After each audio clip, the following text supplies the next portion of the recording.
holidays, Raider Nation nationwide, get some. Raiders!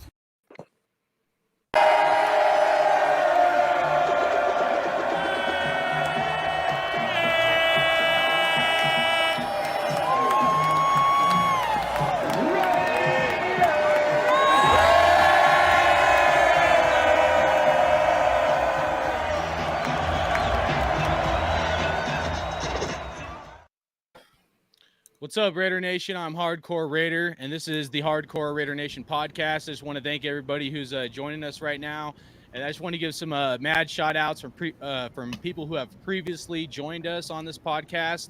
So shout out to Raider Dave, Grimecast, Raider Critique, Mojo's Pod Show, Captain Rackham Jack, as well as some others that are hopefully going to come on in the future or, kind of help us and what we're trying to do here. On Air Nation, Simone Raider, Sanjit T, Behind the Eye Patch.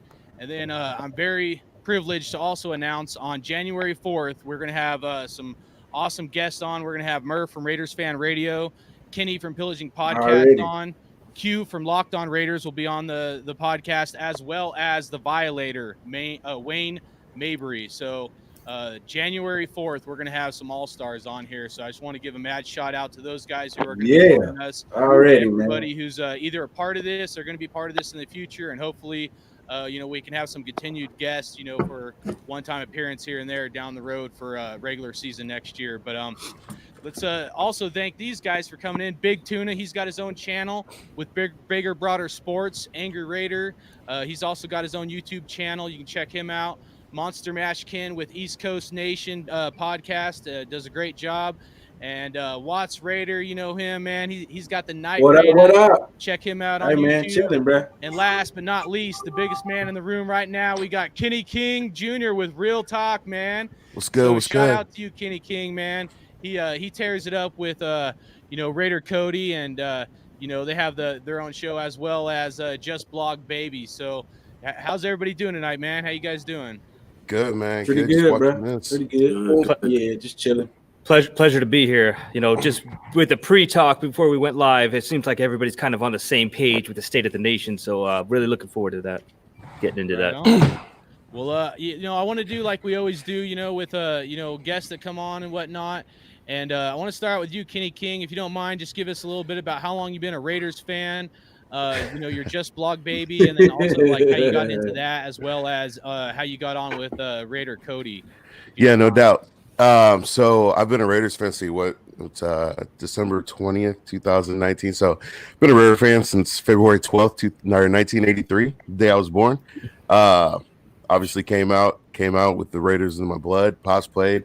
So I was immersed in it, in the nation, the minute I was born, and surrounded by legends and greatness. So that was the only thing that I ever knew. Got into podcasting about a year ago. Cody had basically put out on Twitter, thinking about starting a podcast. Would anybody listen? And 3 days later, he started a podcast, and I was one of his first guests. I think he had Derek Carr on first, and then I was the next guest. And then I did part of the intro along with Wayne Mabry and Stewie from London. And then basically after about 3 months of calling in, he decided to add me to the show for Real Talk. And kind of as the podcast progressed, as we lost a co-host, I've transitioned into a larger role, and then ended up getting my own spin-off podcast. So now we have the whole Real Talk podcast, which is the same, same Raider based, but we get a little more in depth, have a little more fun. It's less play, less going over the plays, and more of what's going on in the state of the nation. So we have a little more fun with it. Hell yeah. Well, there's something real big about you besides your fandom and your Just Blog Baby and the Raider Cody, man. Tell us about your dad and what it was like, man, growing up. If anybody don't know, let everybody know, dude, who your dad was, man, and how integral of a part your dad was to the Raiders, the Raider Nation, as well as obviously being your father. Yeah, so my dad, Kenny King, played for the Raiders from 80 to 85. Actually, it was 80 to 86, but 85 was the last year that he played. He had a hip injury in 86 and retired. And basically, he was a third-round pick out of Oklahoma, Went to Houston. Was Earl King.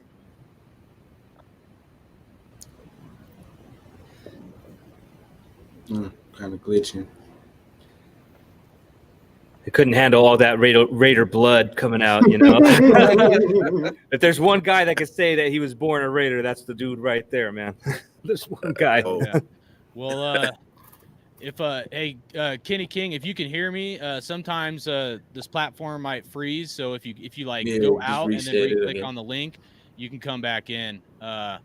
Let's move on to you, MonsterMash Ken, and then we'll continue with Kenny King if we can get him back. Yeah, for sure. MonsterMash Ken here for East Coast Nation Podcast, part of the Crow's Nest Podcast Network. Just really proud to be here with great minds. I love talking Raiders. Obviously, Kenny King is the man. Watts, I followed you. Tuna, I don't know your show too much, but I'm looking forward to looking, and Mad Raider. I know. I just really happy to be here, guys. Hardcore, congratulations, man. I know that you're really just coming in with some thunder and lightning. So I want to give you a zigazagi toast. On my show. All right. On my show, before we kick it off, we do a zigazagi, oi, oi, oi. Here's to you, Hardcore. Yeah, man. Thank you. I got a shout out to my boys, Potts and Easy E. We're kind of taking a little hiatus right now because life is taking over, jobs are changing, but we're going to jump back into it next week. So we took a couple weeks off. Not that there was a lot to talk about. As far as me being a Raider fan, Tecmo, man, Bo Jackson. I was right. I was born in LA, and that was all the rage, man. And just that was what 88. I don't know. 88. Yep, 88, 87, 88. So I was a baby, and I grew up in Los Angeles and then moved to New York. And I met so many Raider fans out here. And I became part of a club and we watched the games together. So there's a big East Coast fandom out here and hardcore. No, it looks like you were out at the Jets game out in that rain from the opening video. Is that where that was from? No, that was actually the donkey game last year. Oh, wow. Last game there. So, sorry. Kenny's in here. Sorry. Yeah, but that's pretty much it. Just like I said, pleasure to be here, and looking forward to chopping it up with you guys. And congratulations again, Hardcore. Look, just keep it going, man. Are you in Syracuse, New York? Is that where you're at? No. Actually, I'm in Jersey. I work in New York in Manhattan. Yeah. But I jump back and forth, so it's just. I live in New York too. It's just funny that you said that. Oh yeah. That's a little bit. I'm obviously right by the city, so I'm in Jersey. Sorry about that. Had the wrong banner up. Hey, Kenny King, you cut out right when you're talking about your. Yeah, my bad. Guys, man. Sometimes this platform drops guys or whatnot, but good. mind, let's continue on with your Pops and kind of what that meant to you and his. Yeah. And whatnot. Yeah. So Pops basically was he played for Oklahoma, went to Houston. He was involved in the trade that sent Ken Stabler and Jack Tatum to Houston, and possibly Pasquini to Oakland. Funny thing about that. So Reggie Kinlaw was my dad's roommate in college. They played together at Oklahoma. He was roommate. Al calls Reggie into the office in 1980, right before he trades for me. He goes, "Hey, I'm thinking about trading for Kenny. What do you think?" He goes, "Oh, that's my best friend. It's the best thing you could ever do. Best decision you'll ever make." What happens? We go on and win 2 Super Bowls after that. Now, I'm not saying that he was the deciding factor, but he did have that final score in the Eagles game. So he did. Right. So, for me, it was cool. It was cool growing up. Obviously, as a kid, you don't really understand it. You don't really see anything different. You're just thinking that my dad plays football and, it's pretty cool. As I got older and I started going to events with him and, being around some of these guys, the Rod Martins, the Ken Stablers, the Cliff Branches, all these guys that, everybody idolizes, everybody looks up to. And, I'm like, oh, that's my uncle. That's somebody that I've grown up around. It's a very special thing. It's really cool. A lot of people think that, I use my dad to get where I am, but everything I've done, I've built on my own. My Twitter platform, my podcast and my writing, I try to let my work speak for itself. And, just because I have the name, it goes with it. But it's a great thing. And, it just makes me respect Raider Nation a lot more. It makes me respect the team, the fans, everything about it. I think that, everything about Raider Nation is just completely different than any other team. You can look at, you can look at Cowboys fans, you can look at Niners fans. Raider Nation is different. We've got some of the craziest fans in the world. We've got some of our fans have been around for long. They've seen all of our Super Bowls. We've got so much history. Al Davis, Amy Trask, Tom Flores.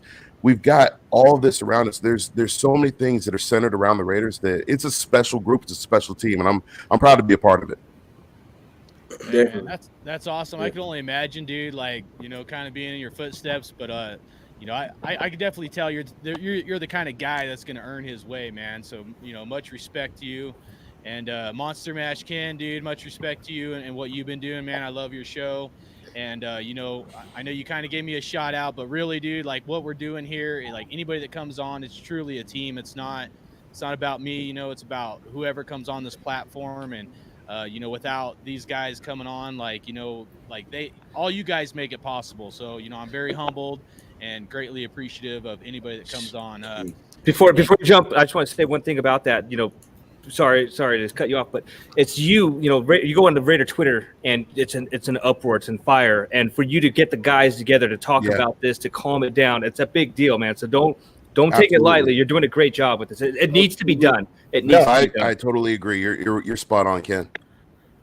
Hey, man, Watts has helped out a lot. Same with Big Tuna, Raider Dave, and Raider Critique have all been integral parts for what we're building, man. So, again, it's just definitely, you bro. guys, and it's all about one nation, Raider Nation. Even if we have different opinions and different takes, we're gonna get our boxing gloves here, in a minute after the warm up. But man, look, hey. Angry Raider, man. I'm looking at the Raiders right there. Yeah, that's funny. Man. But Angry Raider, man, what talk about your fandom a little bit, and your YouTube channel, how long you've been doing it, and what kind of inspired you to do your own YouTube thing and whatnot, man. Can everybody hear me good? Yeah, just speak up maybe a little. Okay. Yeah. I'm outside in front of my garage, so I had taken a little drag or two, but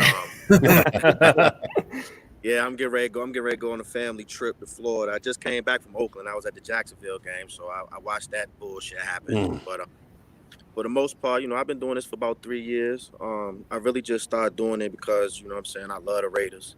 I'm a diehard Raider fan. I've been a Raider fan since '82 when I was born, so that'll let you know how old I am. I don't know, man. I just like y'all content. I just like the direction. Y'all opinions. I like y'all channels. So I thought, hey, why not? Why not involve myself in a part of the movement? So, like I said, I've been doing it for 3 years. I don't do it for money. I don't knock nobody who does it for money, but I do it for the love of the Raiders. I ain't got no historical stories like my man Kenny got. My dad didn't.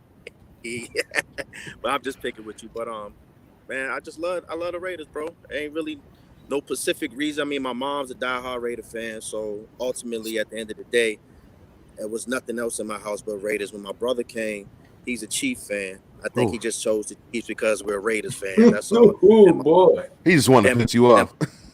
And my father is a 49er fan. So it's bad in my house, and I live on the East Coast. That's what all the Raider fans are doing watching the Niner game. I guess we should stop the podcast so we can watch the Whiners a little bit. Well, right? I was. I turned it off though. I was. Yeah, man. Hey, man, let's give a quick shout out. We got some guys up in here, man. We got Blake, Dennis, Ryan, Raider Day with Grimecast. What up, brother? Who else we got in here? Raider Jesse 24, Jake Morrow, the Big Easy, man. What's up, Sean? What's up, Sean? Who else we got in here? I need your help, Frank. Reply, though. And then we got a few. You can't reply to the you can't reply to the chat. What's that? You can't reply to the chat. Can we talk to these guys on the chat? Yeah, can we chat with these guys on the chat? I guess it's just live. I guess we just talk to them rather than write to them. Okay. What's up, guys? What's up, everybody? You guys can write in there, but all right, man. We're gonna start out the show swinging, man. Again, appreciate everybody for coming on, and let's get this party started. So, Kenny King, man, I'm gonna start this baby out with some real talk, if you know what I'm saying, dude. Let's I need some real talk from Kenny King, and I got this problem, dude. I got this truck. I've had this truck for a while now. This truck, dude. it's a big truck payment, and it just keeps breaking down, dude. Like I'm not getting my money's worth for what I paid for this truck. I'm just debating, dude. Like should I go and get like another used car? You know what I'm saying? Or should I stick with this truck I got? You know, or should I go get a new car? You know what I'm saying? Tell me what's up, dude. Should I keep this truck I got, man? That's just been giving me headaches. I'm always taking in the mechanic. You know what I'm saying, dude?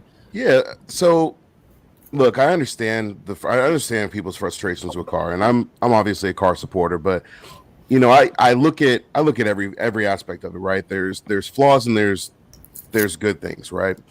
I think that car has more positives than negatives. I think that there's a lot more there's more upside than there is downside, right? I think that, you know, the knock on Carr is that he doesn't make a lot of mistakes, but it's also a praise, right? I also think that, you know, the knock is that he's too conservative, but that's also a praise. And so it kind of comes down to, one, what do we want? You know, as fans, we want to see, you know, we look at the Lamar Jacksons, the Pat Mahomes, the Kyler Murrays who are putting up these crazy numbers, the Gardner Minshews who are throwing 300 yards a game. And we want that. We want to see our quarterback air it out. We want to see us put up points. At the same time, we don't want a Jameis Winston who's going to lead the league in interceptions and break the interception record. So it's a very thin line that we tread on, and it's a very thin ice that we walk on, because where we want the team to succeed, we also put it all on the quarterback's back. And obviously the quarterback's the face of the franchise, and he's the guy that's going to get a lot of that heat. But we got to look at, you know, what's behind it. Who's calling these plays? You know, what's really going on? Because we've seen Derek air it out. We've seen Derek put up points. We've seen Derek go 300, 400, 500 yard games.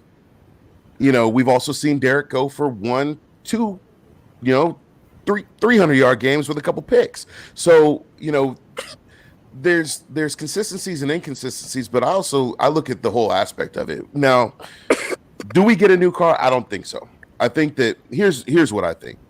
I think that, one, we definitely need a new backup. You know, I look at Mike Glennon, he's not the one. Deshaun Kaiser, I don't know if he's the one. The Peterman, come on, man. You know, so we need a new backup. I would look at a guy either in free agency, which is going to cost a little bit of money, or in the draft. But I'm not going to waste a first round pick on it, and I'm not going to trade up to the second round. No, exactly. You know, WattsRaider, I look at, you know, third or fourth round possibly. But let's look at this. Do we go out and get a free? People want to move on from Carr. Go out and get a free agent. Who are you going to get? Teddy Bridgewater. The guy hasn't had a full season. He's still playing off of injury. Yes, he played well in that stretch when Drew Brees was out. But look what he's got. He's got Mike. Right. He's got Mike Thomas. Right. He's got Alvin Kamara. He's got Jared Cook. So that's one thing. I got Sean Payton. He's got Sean Payton. Yeah, and exactly. If you bring in a guy like Teddy Bridgewater, you think you're paying Carr a lot at $25 million. Guess what? You're going to be paying him $26, $27 million just because of the quarterback market and how hard it's reset. Any free agent that you bring in, doesn't matter who it is, doesn't matter if it's Andy Dalton, if it's Nick Foles, if it's Teddy Bridgewater, if it's Jameis Winston, all these guys are going to cost money. And can you honestly say that any of those guys are better than Derek Carr? No. I think it goes back to what you said. It's the play calling. I'll say it depends on I mean, you might as well just keep Carr in. Right, that's what I'm saying. Draft a guy to push Carr. Right. I think Carr is the guy, and I think that obviously Carr has had some really bad shit that he's had to deal with. Right, you your best year, you break your leg right before the playoffs, then you lose your offensive coordinator, then you come in, you lose pretty much your whole team, you lose your best friend, you lose Amari Cooper, you're in a rebuilding year. Lose Crabtree, his best receiver. Lose Crabtree, your best receiver. Then you lose. Latavius Murray. We got to say Latavius. Right, Latavius, our last 1,000 yard rusher, and then you come into this year. Okay, we went out. We got him a shiny new toy. We got him a receiver that can break the game open. We built the playbook around this dude, and what's this fool do? Release me. I'm gonna post a recorded phone call with my coach. I'm gonna call my GM a cracker.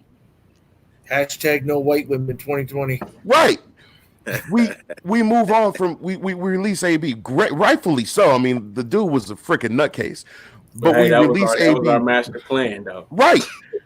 David, Derek's brother, even said the whole offensive playbook was geared around AB. How do you come back from that? Now, the offense was humming the first couple weeks because Tyrell Williams was healthy, Hunter Renfrow was healthy, Josh Jacobs was balling, Darren Waller was still an unknown, so people didn't really know about him. But after that, okay, now you start keying in on Waller. Tyrell Williams got a foot issue. Hunter Renfrow gets a punctured lung.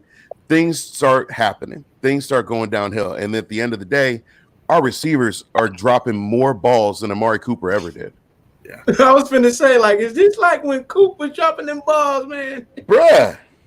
Well, you know what? They're dropping balls at critical moments. That's the thing. You know, you can't. They're not really dropping. You know, there was a statistic out there. They haven't dropped that many balls. But when you need a third down and the ball's right in your hands, or when you're in the end zone and the ball's right, you got to catch these balls. Or if you stop on your just these stupid bonehead plays, you know. Yeah, it's like on that 20 last week, on that 20s, on those Hail Marys. Those guys no prime idea example. what they were doing. Prime example. No idea what they were doing. They were not making adjustments on it or nothing. And Carr was like, he was stupid to hold on the ball for 10 seconds, but still, right, standing there, you know. I don't know. Man. I think if the year to draft a quarterback's not this year, but next year, if he really doesn't do well this upcoming next year, you've got Connor Lawrence coming out and Jake Fromm from Georgia. So you got two guys right there that have proven to be. I would take Lawrence over Fromm. You know, I'm a Bulldogs fan. I love Jake Fromm, but he's kind of reminds me of Derek Carr a little bit with the concern. Lawrence is probably the best quarterback in college right now. 100%. Lawrence is best quarterback in college. But I look at this draft. People, you go through Twitter and you see people that want Herbert. Herbert's a no. Tua, you want a guy coming off a hip injury? No. Jalen Hurts, he's good, but I don't think he's a guy that you take in the first. You look at his turnover ratio right now. What if they got him projected to go in the first round? Jalen Hurts, he couldn't throw a ball 2 years ago. Right. And if he falls, then you take a shot at it. Yeah. You know what I'm saying? I think that's an option, but I just don't see a viable option. I don't think that Carr has done as bad of a job as everybody is saying that he does. I think that there's just a lot of frustration throughout. And, I'm looking here. So he doesn't see the open receivers down the field. He's also not comfortable with a lot of these receivers. Yeah. It's a great point. We've had a virtual revolving door at receiver for the past couple of years. I mean, look at how many guys he's had to throw it to. Kenny, I'm going to jump in for a second because you bring up a really good point. And I think that, he has to build a rapport, and the only person he has a rapport with is Waller or Renfrow, but Renfrow got hurt.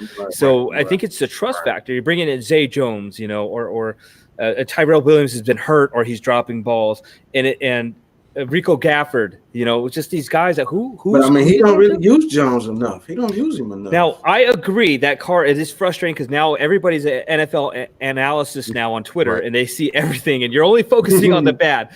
And Carr has his faults. He's not consistent enough for me. I'm a big Carr supporter too, Kenny. I see the real. But I think this guy is broken. I think he's mentally broken. I almost want him to leave because I just don't think it's ever going to be fixed, because the combination of John Gruden and his play calling I don't think it's working. It's just not working. And if they're a free agent out there, I don't know. I'm kind of feeling I got to give it up to my man Groby. He's on the Fan Club Blitz podcast. He mentioned something, Eli Manning. Now hear me out here. Yeah. Just hear me out for a second. I agree. The quarterback to draft is the next year, and it's Lawrence. And I feel like you have a solid draft like you did this last year. You have a solid draft. You nail the picks, and then you give up the farm to move up to that first spot. You go after Lawrence. You get somebody like Eli Manning where you don't have to pay a fortune. You let him go through the 1 year. There you go. And then you have your Lawrence. You have your quarterback future. Carr is not the guy. I love Carr to death. Don't get me wrong. But I just think that it's done. I think he can thrive elsewhere where it's a different play calling system. I just don't think it's going to happen. I think the thing that worries me is if you move on from Carr's going to he'll go to another team And he'll ball probably, out. yeah. He's going to go to. Our He's luck gonna will go go to- to Denver or San Diego or Denver or LA. LA. I think it's going to be Oh, LA. man, I think it's going to be And I LA. don't want to see that. He's going to No, want to we stay in. He's going to want to stay in California. He's going to Yeah, want to no stay in one see that. California. I don't want to see that. I mean, and that's what you got to look at. If you can look at it and say, I don't want to face that guy, that might be the guy. Yes, that's right. And he's gonna have blood in his veins. He's gonna have blood in his veins, and it's. I can see that happening. I can see him going. We just got to go after or winning the Los draft. Angeles. That's all. That's it. right. We had a solid draft. I don't think the quarterback is there this year, though. I really don't. I want to see. Still think I we wanna need see to this draft one anyway. I think you need to draft a back. I mean, you need to draft a backup. Somebody. I mean, at least maybe I would third rather. round. I would Peterman. rather have a backup. Peterman. I would rather have a back. I would rather have a backup on a rookie contract than a backup that we're paying millions of dollars to fumble the football on a shotgun. God, twice. I mean, yeah, for real though. So I mean, I think this is my thing. In obviously this has been the same thing every single year for the past since 2016. But get the guy some weapons. We got him Josh Jacobs. We saw how much better the offense is with Jacobs. And I hate to bring this up, but what would the offense have been with AB? We would have been playoffs for sure. I really think so. I really think so. Carr be throwing the ball deep down the field a lot. Thank you. And he'd be catching it. Or Because he would have to. He'll have no choice. AB was a 15 touchdown a year guy. and you have to 15 feed him. touchdowns. You have to feed him to shut him up. So that's what. And would how many happen. touchdowns has Derek Carr threw? How many he got? 19. See? 19, 8 interceptions. Yeah. Well, Yeah. it didn't happen. Yeah. I want to see the guy succeed. I want to see the guy succeed. I do too. But I'll support anybody. Randy Moss Jr. That's all I'm gonna say. Randy Moss. No, hey, Randy was a better Raider. At least he got 1,000 yards with us. He did. Kerry Collins. Let's get Angry Raider in here, man. Angry Raider, those are some good takes. I want to hear. I want to go around the table here and hear what everybody got to say about this car issue. Angry Raider, what do you think, man? Do you think we need a new car, keep the car, get a used car, man? What's your thoughts? Well, you definitely got to keep the car because you ain't got nothing else. You know what I'm saying? So from a business aspect, you got to keep Derek Carr next year. You got to bring somebody young in and just build on that.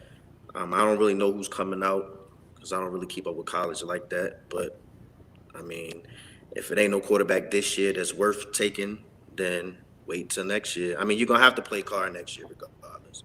Yeah. You know what I'm saying? You just don't have nobody else. I mean, long neck Glennon ain't going to do nothing for you. Kaiser, I don't know. I mean, he never won a game in the NFL before, so I don't know what. I mean, he might have did good at Notre Dame, but I mean, this the NFL. You know what I'm saying? Mm-hmm. Right. He didn't win a game Nathan with Peterman. Devontae Adams on the field with him. That's right. I don't know. Carr not gonna win no chip with us. We're not gonna go to no chip with Carr. We're not gonna go to no playoffs with Carr. I know from the first 4 years he done had three different head coaches, 3 different offensive coordinators. You know what I'm saying? A revolving door and receivers. You know what I mean? I understand all that. His best year was 2016. I mean, there really wasn't all of that great. I mean, he only threw for like 3,700 yards, 35 touchdowns, and 8-9 picks, something like that. So I mean, he had a decent year, but I mean, he had help too. Yeah. Cooper was there, Crabtree was there. You know, he had a decent running game. The defense was a little better than what they are now. So I don't take nothing from Carr. I just think Carr don't have an it factor to me. He doesn't go out there. He when he's down, he's down. You know what I'm saying? I don't need my captain to be like that. I need my captain to, you know what I'm saying, take them jabs with me. You know what I'm saying? Tell me it's going to be all right. Sideline. Uplift the receivers when they ain't doing what you're doing. Phillip Rivers is the same type of way. He a Christian type dude. He don't cuss or nothing. But when you look at him, the passion, he got fired. Different. It's a different fire. I need that from Carr. I don't think Carr is a bad athlete. You know what I'm saying? I didn't think he was a bad athlete when he came out of Fresno. I just thought that he's not giving me more. And maybe he broke his leg was the reason why he's kind of hesitant to do the things he normally would do. But I just don't see him taking us nowhere. It could be different in Vegas. Don't get it twisted. But if I had to put my money on it, I don't see no chip with Carr. I think people just want to see him get angry. I think that's I do. Like, I mean, remember the Arizona game last year where him and Gruden got into it on the sidelines, and the media took it as there's trouble, but that actually made him play better. Yeah. And remember when Gruden was with Gannon, they used to go at it all the time. Oh yeah, I'd like to see that. I'm with you on that. I love Carr, but I want to see him get mad. Yeah, I want to see that. That's my problem with Carr. Gruden wants that. Gruden don't want no yes man type of person leading his team. He wants you to talk, shit to him from time to time. He wants you to tell him his plays calling sucks and we're going to do it a different way. You know what I'm saying? That's what Gannon did. That's what Gannon had his best year. Angry Raider, you want everybody angry, man. That's why you're an angry Raider, man.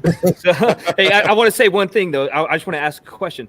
Everybody's saying, like, 2016. You're going back to 2016 Carr.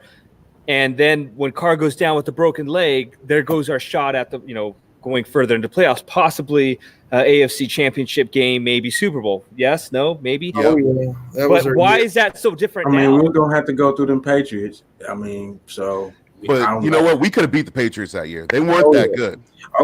Well, yeah. If we would have won, that's who we would have played. We sure would have beat the Texans.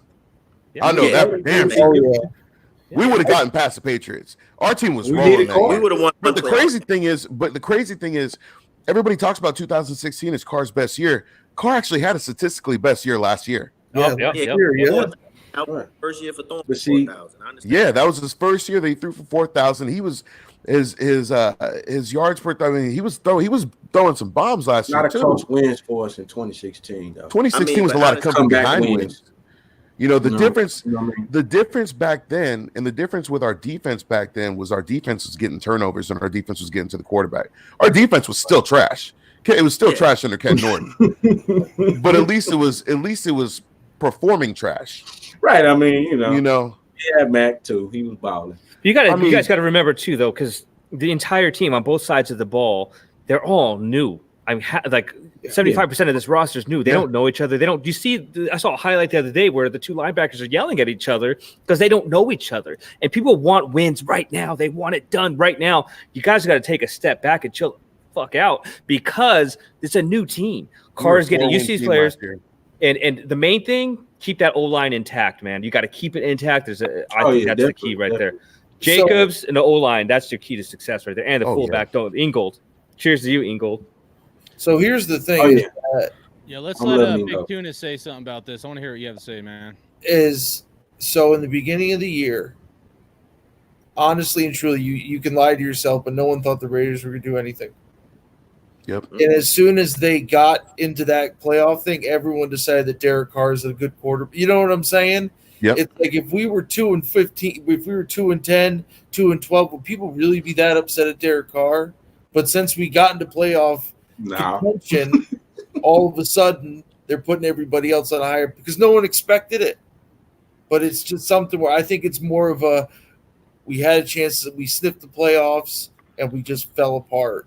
And everyone goes to him, and I get it because it's upsetting to watch him because he does one look and then throws the check down. Yeah. But I think the bigger issue of getting a new car, used car, and all that stuff, maybe it's time to get a new coach.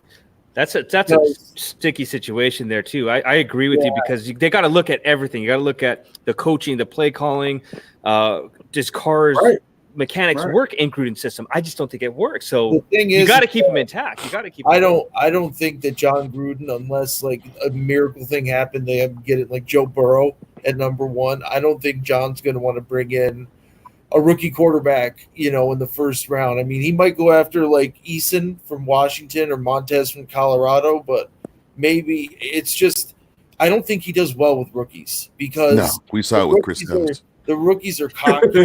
Come in cocky, even though they act like they're not, but they are, especially if they get picked in the first round. Oh, yeah. The whole thing is that even in Gruden's press conference after the game, he was upset that Carr took a shot at Waller in the end zone. His exact quote was, Derek got aggressive a couple times. Got to go to the check down guy underneath. I think that would have helped us on one of the drives in the red zone. It's like right there. He's doing what he's told. He's got to be. But Derek Carr is not and we should know that by just listening to him.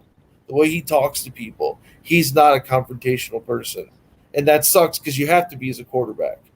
In certain points of the game. But if your coach, the guy who pretty much controls your job, is telling you if it's not there right away, because that's what he's telling them. If 83 is not open, throw it to 20 or throw it to 28, 30, or 33 or 80. You know what I'm saying? It's just that.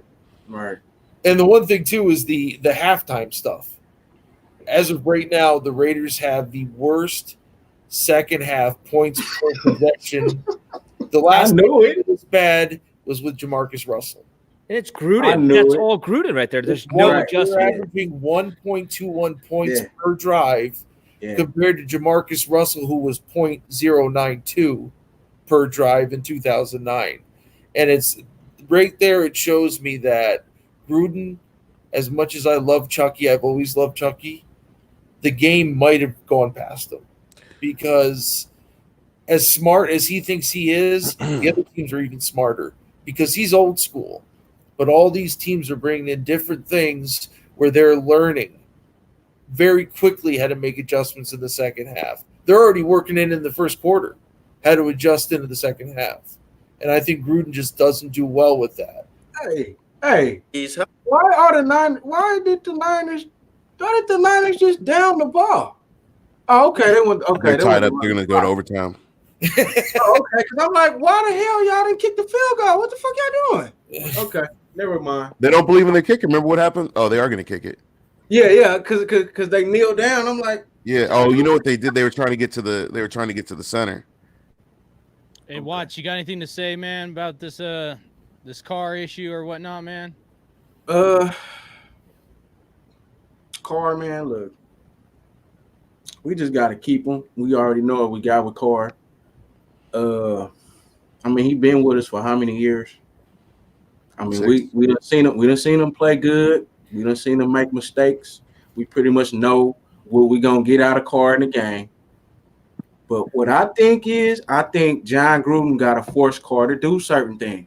I just think he's not doing that enough. He's not forcing him to do certain things. Like, let's run the RPO sometime. Let's run it. Yeah. I'm just saying. Carr got legs. He can run. But our defense is really scared of Carr running, though. That's the thing. You got to establish that. But defense is more scared of Rich Gannon running, and Rich Gannon ran. Oh, he was awesome when he ran, too. No. They're not the same player. Yeah. But they could be similar. Carr's got a better arm than Gannon. But he won't take chances like Gannon took chances. Right. And that's what's weird but also if you look at it, Gannon's best year wasn't under Gruden. No. Gannon's best year, Gannon's MVP year was under Callahan. Yeah. Because Callahan allowed him to take more chances. Now, obviously, when we got to the Super Bowl and Gruden knew everything that we were going to do, it bit us in the ass. We don't need to talk about that. No, but you know what I'm saying? Like, yeah, maybe Gruden needs somebody. He needs somebody in there in the coaching staff on the offensive side that's not a yes man. And Greg Olsen is basically a yes man. He's a glorified. He's an OC title, but he's a glorified quarterback coach. We need somebody in there that's going to battle him. We need somebody that's going to be in there and Gruden's going to say, I want this play. No, we're going to go with this. We need somebody younger. You look at the McVays, you look at the Shanahans, the LaFleurs, the Kingsburys. These guys are taking chances. They're taking shots down the field. They're taking, they're throwing the whole kitchen sink at it. I was watching the Saints-Niners game last week. They pulled out every page of the playbook to get that game to where it was. That's what we need. We need somebody to, instead of going vanilla, bland offense, predictable, we're going to run either a draw or screen on 3rd and 10 to change it up. Do something different. Get these guys on their heels. If our defense is going to continue to give up 30 points, then guess what? We got to put up 30 points. And the only way we're going to do that is by not being so damn conservative. Right. That's a good point. I think Big Tuna, you throw out something getting rid of Gruden would be huge. What if Gruden is just a face for Oakland? Just like we hired Gruden just to serenade the fans, whatever. All right, so let's hear me out here. What if they go after Rivera and go defense, and then they hire an offensive mind to run the offense? Because I know Gruden's kind of got, he's running the offense. But I agree with you, Kenny. You got to get somebody that's like a offensive mind coach, but in the game now, not the game 20 years ago. Yeah. And you got the offensive pieces there that can make this work. You can make it work. I don't know. Gruden scares me. His play calling scares me. If you're, who is it? Tyrann Mathieu says we knew what they were gonna. We knew the lineups. Man, shoot. I mean, that's scary to me. It really is. And you know when it happens, it's I don't know who said it, but it's the second half of the game, and it's because they're like, okay, this is what they're doing. Let's go out there and checkmate. Because at halftime they can go in there and sit there. And what are you seeing? Look. But the problem is Gruden's not changing. Right. He's when I doing play the same ball, thing. what do we do at halftime? You go in there. All right. What defense? What are you seeing out there? Offense. What are you seeing out there? This is what they're doing. This is what we're doing. This is what I see. All right. Cool. Let's adjust to that. The other teams are doing it. We're not. Yeah. Right. And defensively, we're definitely not, because defensively they're coming out there and they're kicking our ass. They're not coming out fired up enough, dude. They need to watch some of my pregame speeches and play them at halftime, if you know what I'm saying.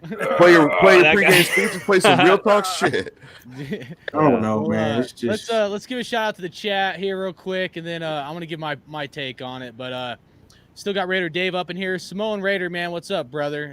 Hopefully we get to have you on sometime down the road. We got Ryan, Oxy, Sean, Dennis, Sanjoku, Jack Bauer. The Big Easy still in here, Ryan. But just want to say what's up to everybody, So all right, here's my take, dude, on the whole thing. Not exactly agreeing with. I think everything you guys said is on point. But where I've been with Derek Carr. Can you hear me? Yeah, that's better. All right, where I've been at with Derek Carr is essentially like, look, man, I've been a huge DC supporter. Like, I'll be honest, I think I'm like one of the biggest ones out of like a lot of people out there, just to be like straight up. But more than Cody. This year I had to do something, man. I had to take my glasses off, if you know what I'm saying. Yeah. And I had to look at it through a different light, man. This guy got paid the year after he got hurt. You know what I'm saying? Like, he got hurt and then he got a big contract. In 2017, he went 6-10. He got paid $15.7 million that year. He was paid 16th in the NFL.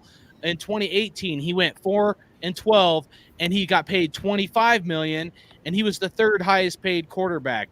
This year, we've only won 6 games so far, 2 to go.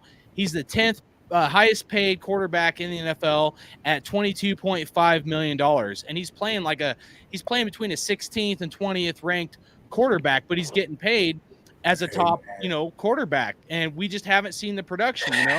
It's hard, man. It's hard to evaluate because all you guys have great takes. You guys are saying like, well, there's nobody else out there. Well, at the same time, it's not the commitment to mediocrity. It's the commitment to excellence. And if Carr needs a foot in his ass, is essentially what most people are like saying on here. I don't disagree with that. But you're telling me you have your highest paid quarterback, the highest paid player on the team making that kind of money, and I got to stick my foot in his ass? I have to self-motivate right? him. That's not how leadership works, man. If you're at the top, you got to rise up to be the top. So yeah, I'm going to hold him more accountable, dude. The stats are great and all that, but when it comes down to it, the wins haven't been there. And I get it, dude. He broke his back. We didn't have wide receivers. The offensive line last year was terrible. You know what I mean? Now we have a good offensive line, but the wide receivers weren't there. Antonio Brown isn't here. And we've had 12 weeks since Antonio Brown to adjust our playbook. You got to be kidding me if we can't adjust our playbook after 12 weeks, dude. There's no way. And I agree. John Gruden's coaching style has to change. It's too conservative. He says, we're going to run the ball. They know we're going to run the ball. We're still going to run it. That's fucking stupid, dude. That's right. That's like this. I know if I walk out my door, somebody's going to shoot me, but I'm going to walk out that motherfucker anyway. You know what I mean? Because somebody's sitting out there with a gun. But you know what I'm saying? Like, here's the reality of it. How many people in Raider Nation with the new stadium being built is like, man, dude, I can't wait to get me some DC up in here balling out in Vegas. Is that selling tickets? It's probably not. The reality is it's probably not. We got a draft in Vegas next year, and Derek Carr, in my opinion, he is on the hot seat, because if you think about the numbers, when it all comes down to it, especially we'll see how these last 2 games go, nobody's being hyped up about Carr balling out in Vegas, man. And we have those 2 first-round draft picks. They might do something that none of us expect, just like they got Cleveland Farrell. And Mike Mayock said, like, we're going to do something that nobody expects.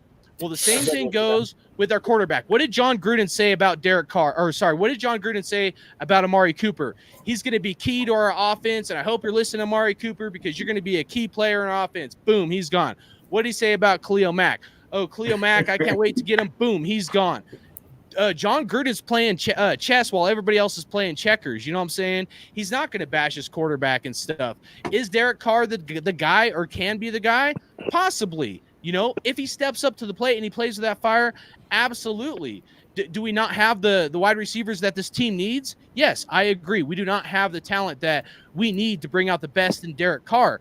But that's where great leaders, they rise to the top to bring out the best out of their players. You know what I mean?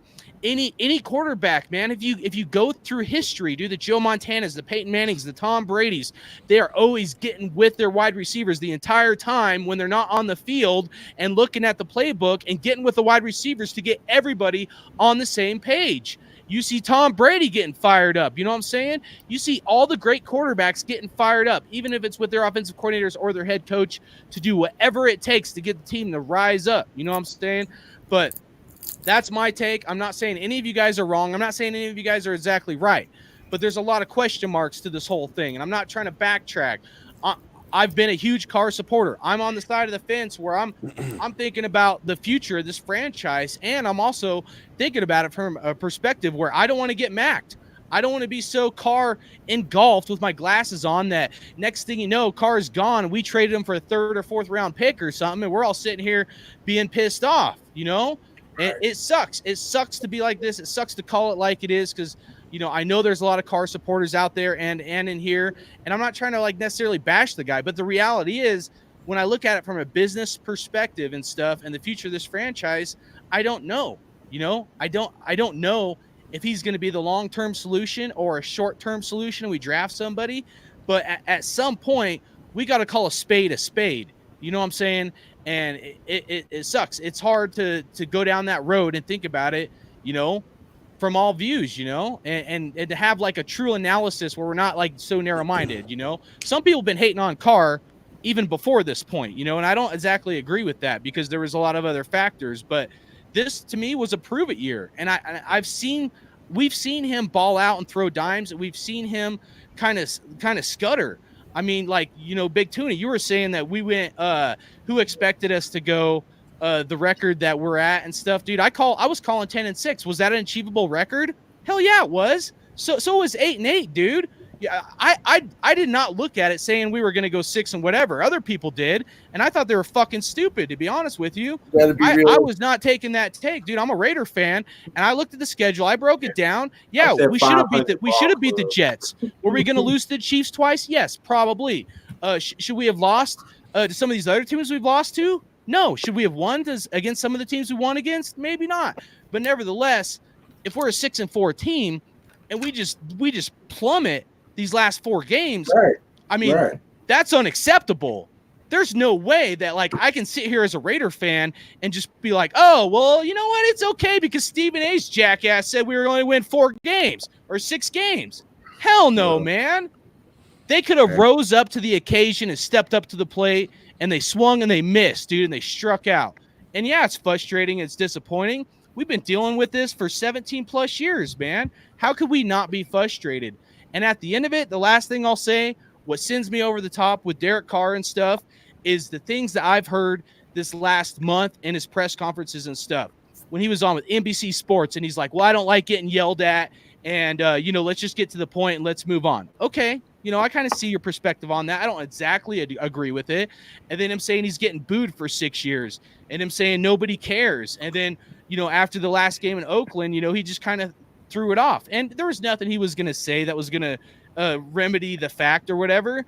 But at the end of it, man, like, Raider Nation, like, there's been some that haven't supported him last year and stuff, but for the most part, we've been supporting this dude, man. We've had his back. I've had his back, dude. And for him to like, I feel like kind of take a shot at us or not have that respect towards us, dude. I mean, that hurts me. It hurts me even to come to a point where I'm like kind of willing to move on from Carr. This isn't an easy decision for me, dude. You know, everybody who has supported Carr has wanted him to rise up to that top elite quarterback, dude. That's the end of it. All of us have, dude. Even probably some of the Carr doubters last year and the year before. We've all wanted him to succeed, but it just hasn't turned out. No matter what the reasons are, whether they're truth or excuses or however you want to look at it, they just haven't been there. And it's a tough reality for us to face in the Raider Nation, dude. But, you know, the only thing I'll say is what do you guys think if John Gruden does this chess match that, you know, because he can always pull a left field, and he's probably not going anywhere with the contract and whatever. But what would you guys want for Derek Carr if Gruden were to trade him? Just do the what if scenario. All right, real quick, that was hardcore, man. You just went full hardcore on us, man. Tone it down. Check your watch. Check your iWatch. Bring your. Take a breath. You know, amen, brother. You nailed it on the head. You know what? If Gruden and Mayock can get a first round pick for Amari Cooper, they're gonna get something for Carr if they had to trade him. And I think Carr's worth, I'd say around a second round pick and maybe something in the future. And you build on that if they do let him go. It's gonna be tough to get a first round pick for him, though. Yeah, second round I think is realistic. I mean, it's gonna be tough to get a second round pick for him. He ain't even won a playoff game. Third or fourth at best is my opinion. But Just said third round pick. If you can get a player and maybe a third or fourth round pick. But would you have thought that with Amari Cooper? Everybody thought that, you know. I mean, but Coop was a first round pick though, a top 10 pick. So that was going. And Jerry Jones, we lucked up with Jerry Jones.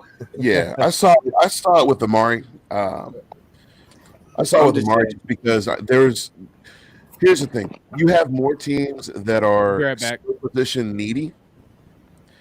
You have more teams that are skill position needy than they are quarterback needy. And more teams aren't going to trade for a starting quarterback.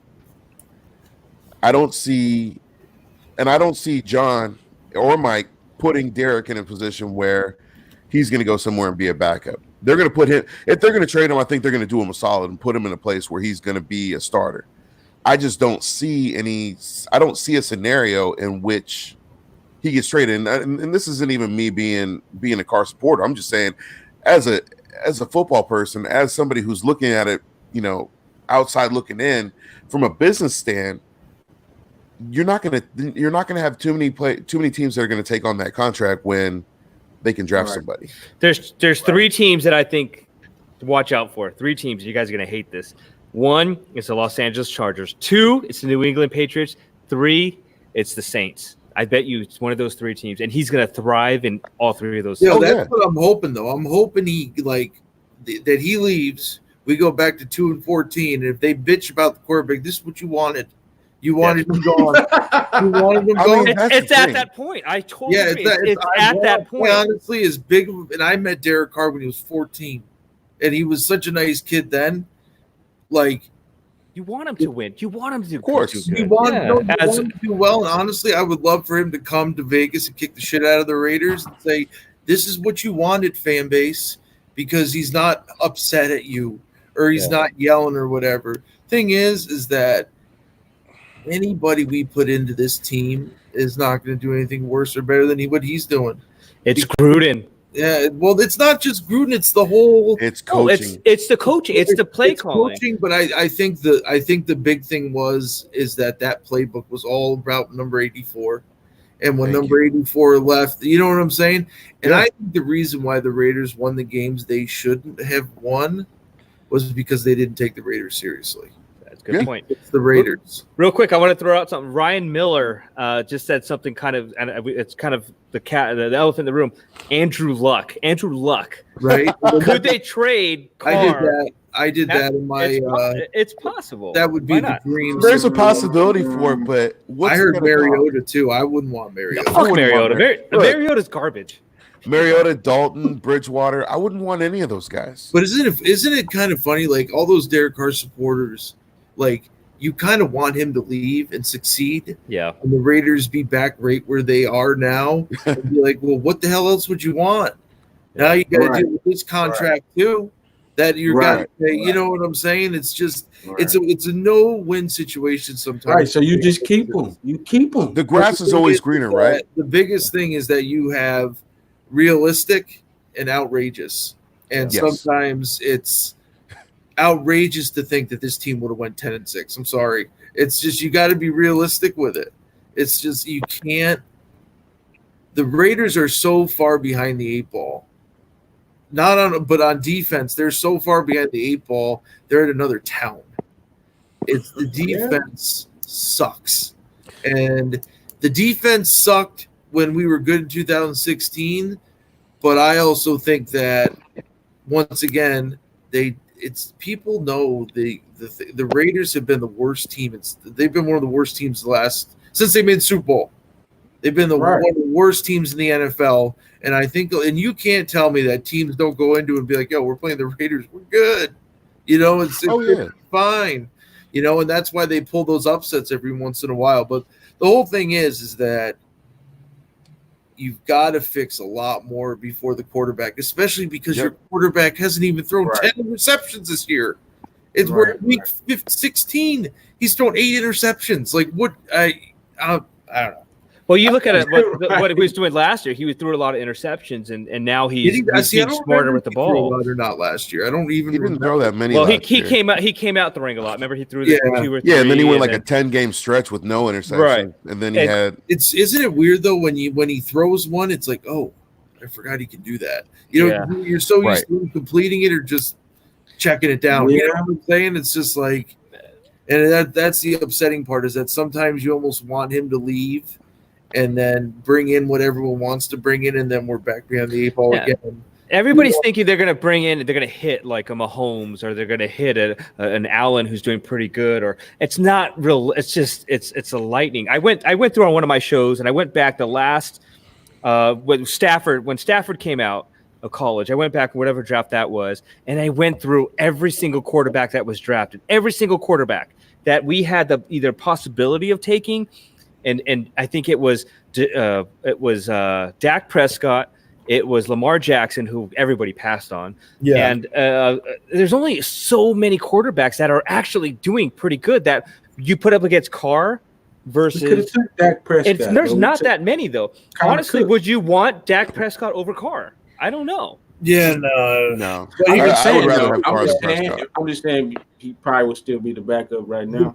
The one thing that I've learned about being a Raiders fan is that as much as the Raiders are awesome, it seems like they won't get away from certain things as an organization. And I think that's what hurts them too, is that it's not 1970, it's not 1983 anymore. And some of the stuff that they do and the Davis family is notorious for, we want a guy who does this, this, and this. But Al, that doesn't work right now. Or Mark, that doesn't work. I don't care. I want this, this, and this. And I think that's why he brought John Gruden back, because John Gruden said yes to his father. Yeah. And none of these other coaches are saying yes to him. And it's just, I think that's the biggest thing, is that the aura, the commitment to excellence and just win, baby, it's gone. Has not even been close since 2002. It's gone. It's just, you got to come into terms with the game right now. And a lot of people that they are drafting and all that stuff. And I'm sick and tired of hearing Mike Mayock about character people. Dude, bring in some people who can play football. Playmakers, yeah. It's just like, I go back to the draft. I hope Cleveland Farrell becomes an all-pro. But the way he looks right now compared to the guys that we could have drafted, we got Max Crosby, though. Well, that's the thing, is it almost looks like they should be giving Max the contract. Not when it comes to that time. It's going to be like every first-round pick we've had since, it's going to be Darius Hayward-Bay or with Pharrell or Rolando McClain. Or it just seems like in the first round we strike out, especially when we're high. It's like we strike out. Yeah. We overthink it. It's like, no, take the guy who can do it right now. I don't care about his fucking character. Take the guy who's going to do it right now.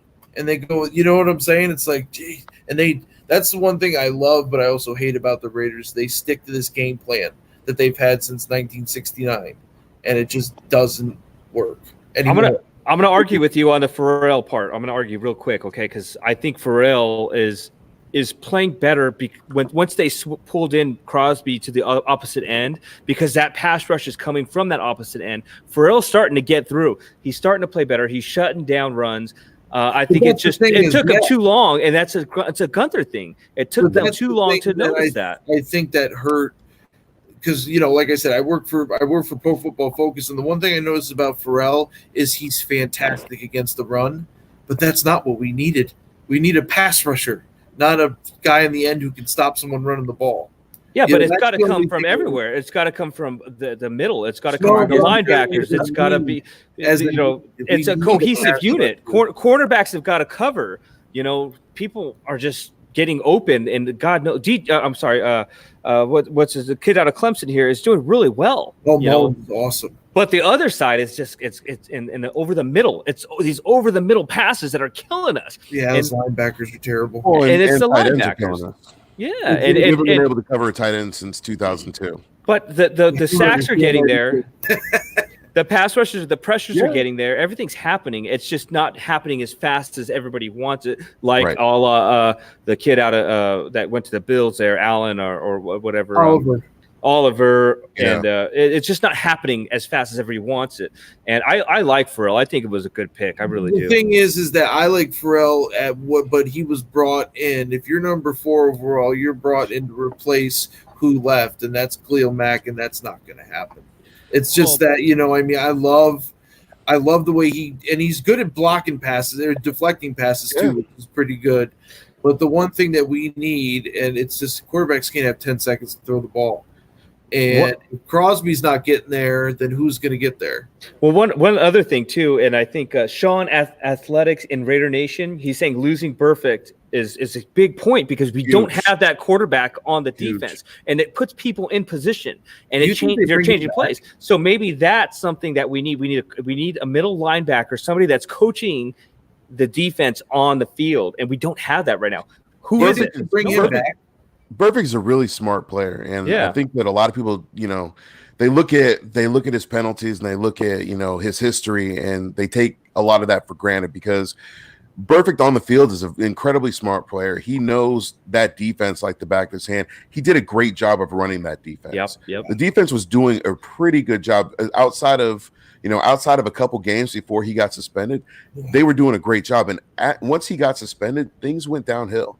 You know, you're forcing Tahir Whitehead to now lead that defense, and you know this is what bugs me is I like Whitehead's a good dude. He's on Twitter, he interacts with fans, he's positive, but at the same time he can't cover. His tackles are just he's shoulder tackling, and I remember the 3rd and 1 against Derek Henry where he shoulder tackled him and Henry got the one. Burfict would have had him in the backfield. That's the thing. That's what kills me. Do you bring Burfict back just because of the suspension thing? I go back and forth because he's been out for a season, so he'll be fresh. But at the same time, we know that they're gonna have him under such a freaking huge microscope that the first thing he does, he's done. So it's a catch-22. Do we bring him back or do we not? I'm almost at the point where maybe we don't bring him back, but we draft the middle linebacker.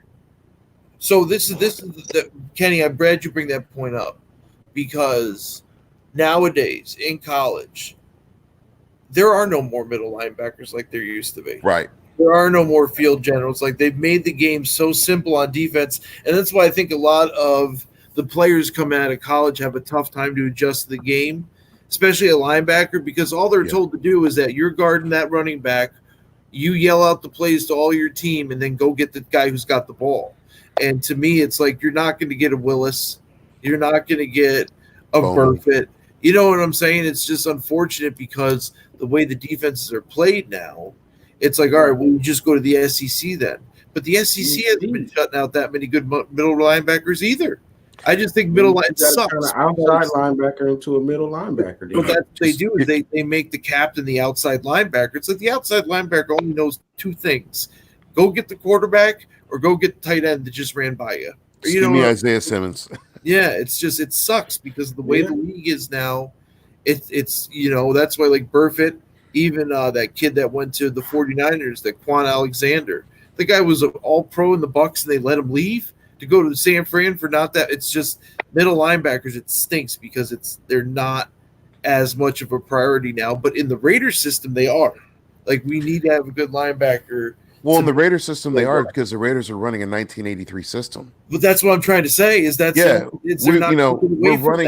we're running such an old, antiquated system. We barely even blitz.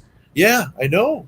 And then the man stuff, I get it, but that's when they bring in these big name cornerbacks like Sean Smith and those guys, and they just got just brutalized because in the Raiders system, if you are an outside cornerback, you're with your guy, and that's it. Yep. And that's why Mullins will be good because he is. Oh, Mullins gonna be a baller. One-on-one guy. Osmo was a straight up one-on-one guy. Yep. But you don't have that in college anymore. The straight up, you're on that running back. This is your side of the field, and you or the wide receiver, and you go with them.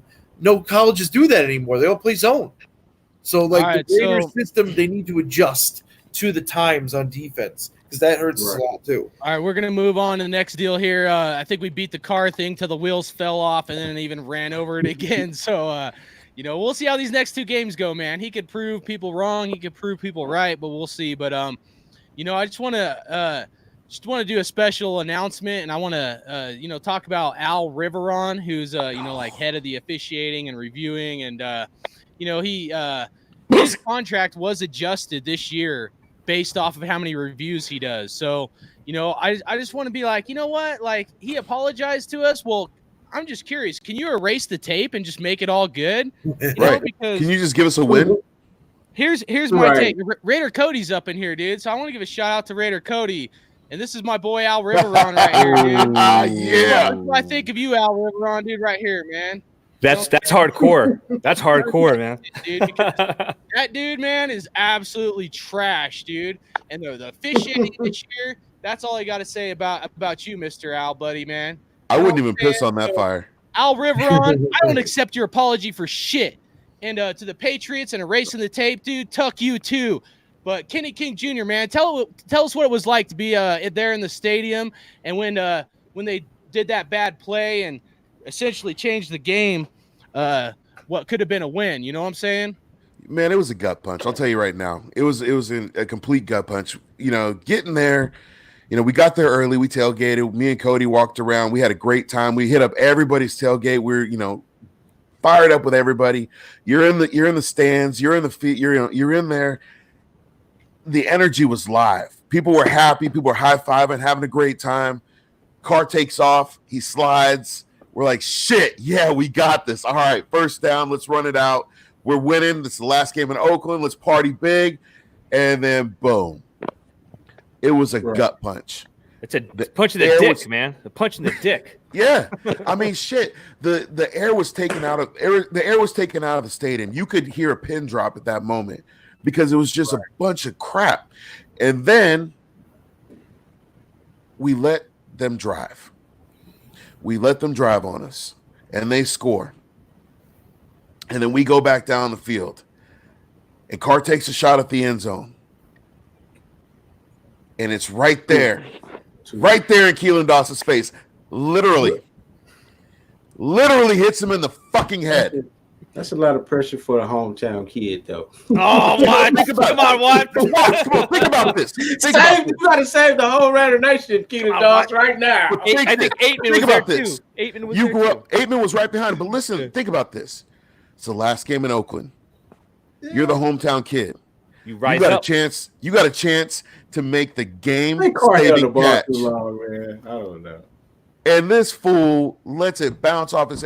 Hey, if it bounced off your hands, Richard did the same thing. Yeah, but you know what? I'm used to that with Richard.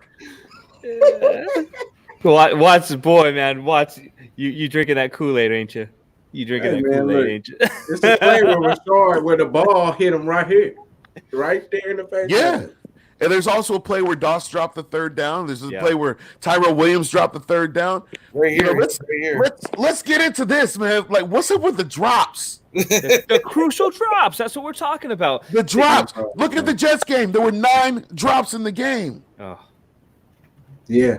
You're making me sick. What man. happens You're making me sick, dog. That's what happens when you try to make number 2s and number 3s, number 1s and number 2s. And that's the thing about how is that Carr's fault when you're throwing up a Hail Mary? You see some god awful Hail Marys, but 2 of them were actually catchable. And that's the thing. Like, how is that Carr's fault? And like I'm saying, I'm not because he's a scapegoat. He's the man. He's the man everybody's pointing at. He can't do no wrong. And I'm not. I'm with Hardcore. Who was big too. Whoever was saying like it's a big decision. You're like, because I'm a big Carr supporter. I invested in Carr. I fought for him on Twitter. Everything, right? And you got to call it what it is, man. I just don't think he's the guy anymore, and I'm convinced that I don't know if it's him or the play call. Anyway, Hardcore, you said it. We beat it all the way down. But when you throw up a Hail Mary like that, and a Hail Mary in your home game, in a home game that's the last one, you got to rise up to the occasion. And when Derek Carr puts it right on the money, I mean, what are you going to do? Yeah.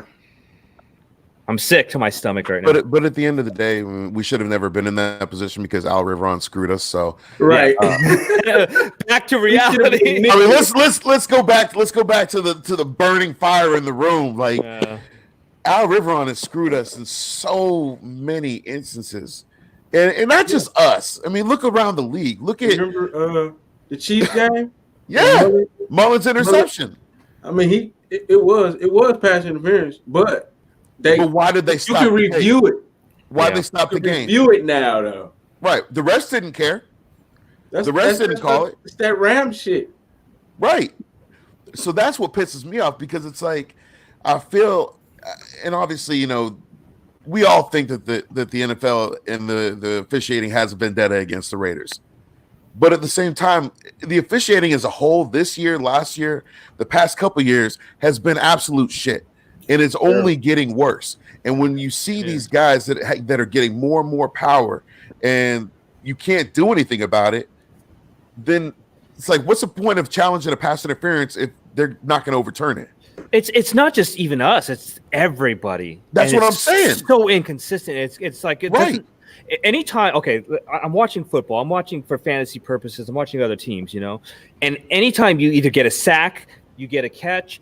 You're looking. You can't celebrate right away because you got to watch the fucking referee to make sure there's no flag. Right. That's not how football is played. You cannot celebrate until the play is okay. There's no flag. Now I can celebrate. That's not how it should be. It's horrible. That's why college is better right now. I agree, and I'm starting to watch college. The last couple of years, I'm watching college more and more. Yeah, and the finger goes right to Goodell. Like, you got to do something. The reason why your ratings are so bad is because your fucking referees are so bad. Because everybody hates Goodell. Goodell's trash. He's a freaking puppet too. Yeah. He's a puppet for the corporations that fund him. Angry Raider. I'm gonna find Goodell's address in New York. You go find him. All right, Angry Raider. You stomp him out, man. You stomp him out, homie. What's up? I'll come with you. You come scoop me up. I'll go with you. I want to hear Angry Raider's take too when that play was called. Your opinions about the officiating and that play and the stadium and all that, man. He's angry right now. You talking to me? Yeah. You Angry Raider, right? No, my phone was lagging. My bad. Oh, okay. I was at the game, and I flew all the way from Atlanta to the game. Unfortunately, it was like a 5.5 hour flight.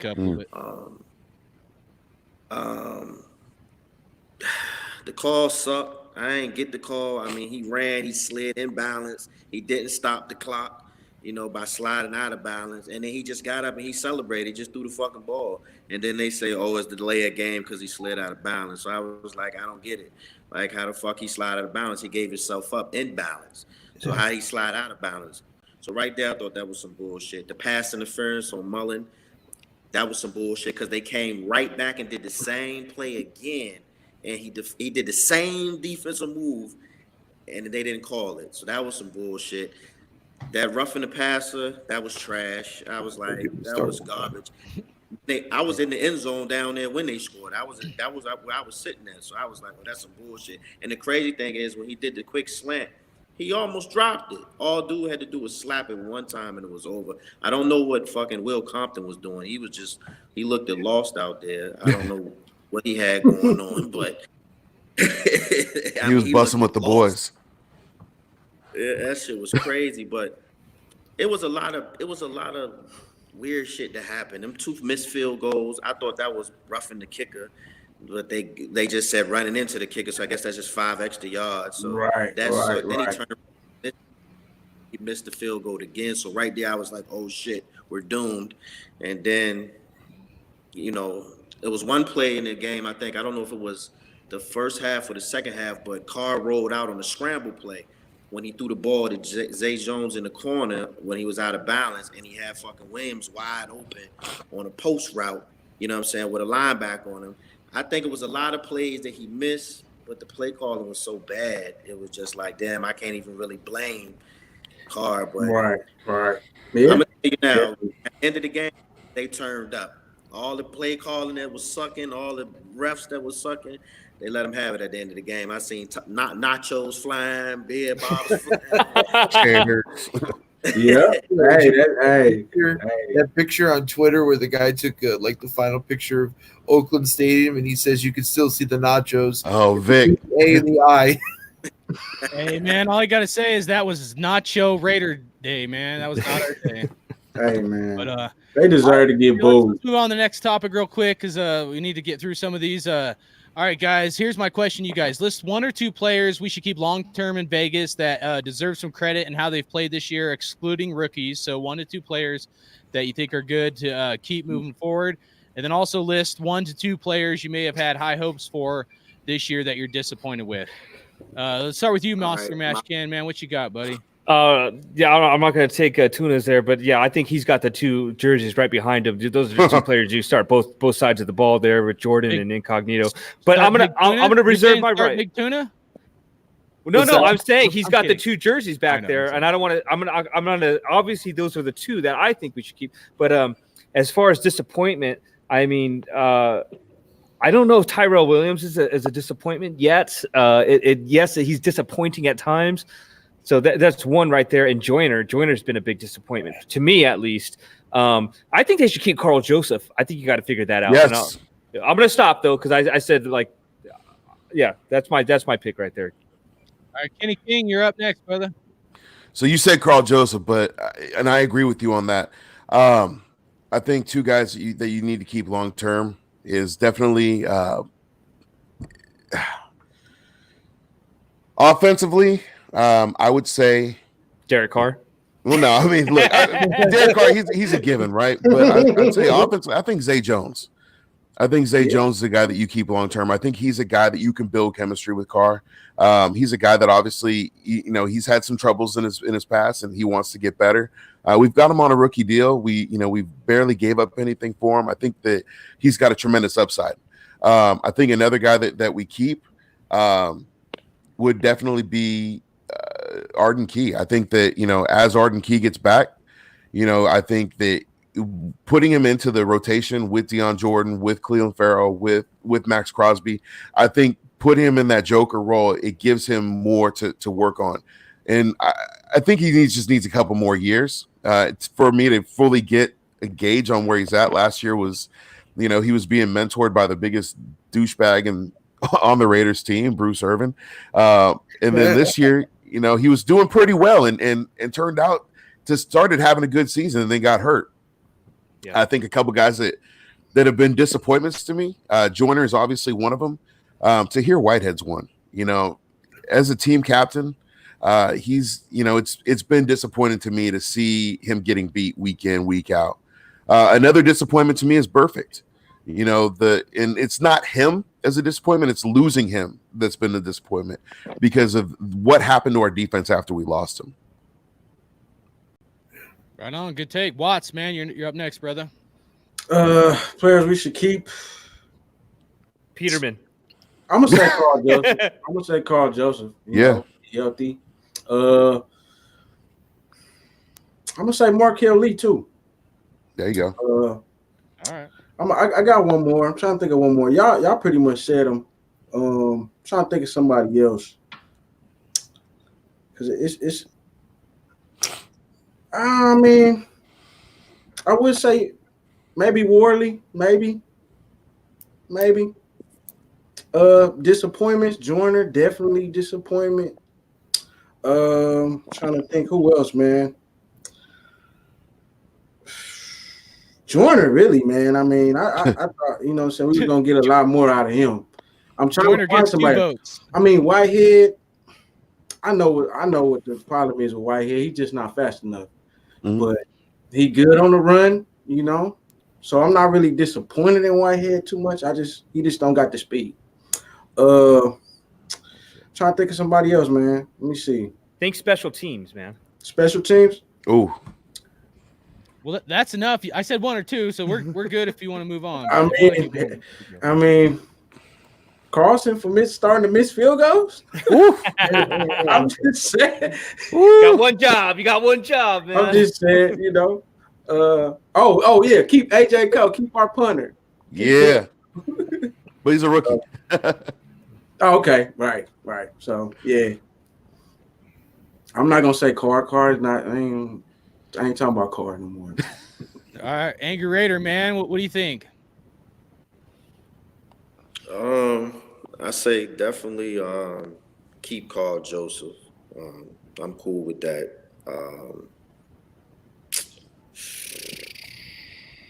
I say keep Richie Incognito. Yeah. Maybe for another 2 years. I say keep him for another 2 years.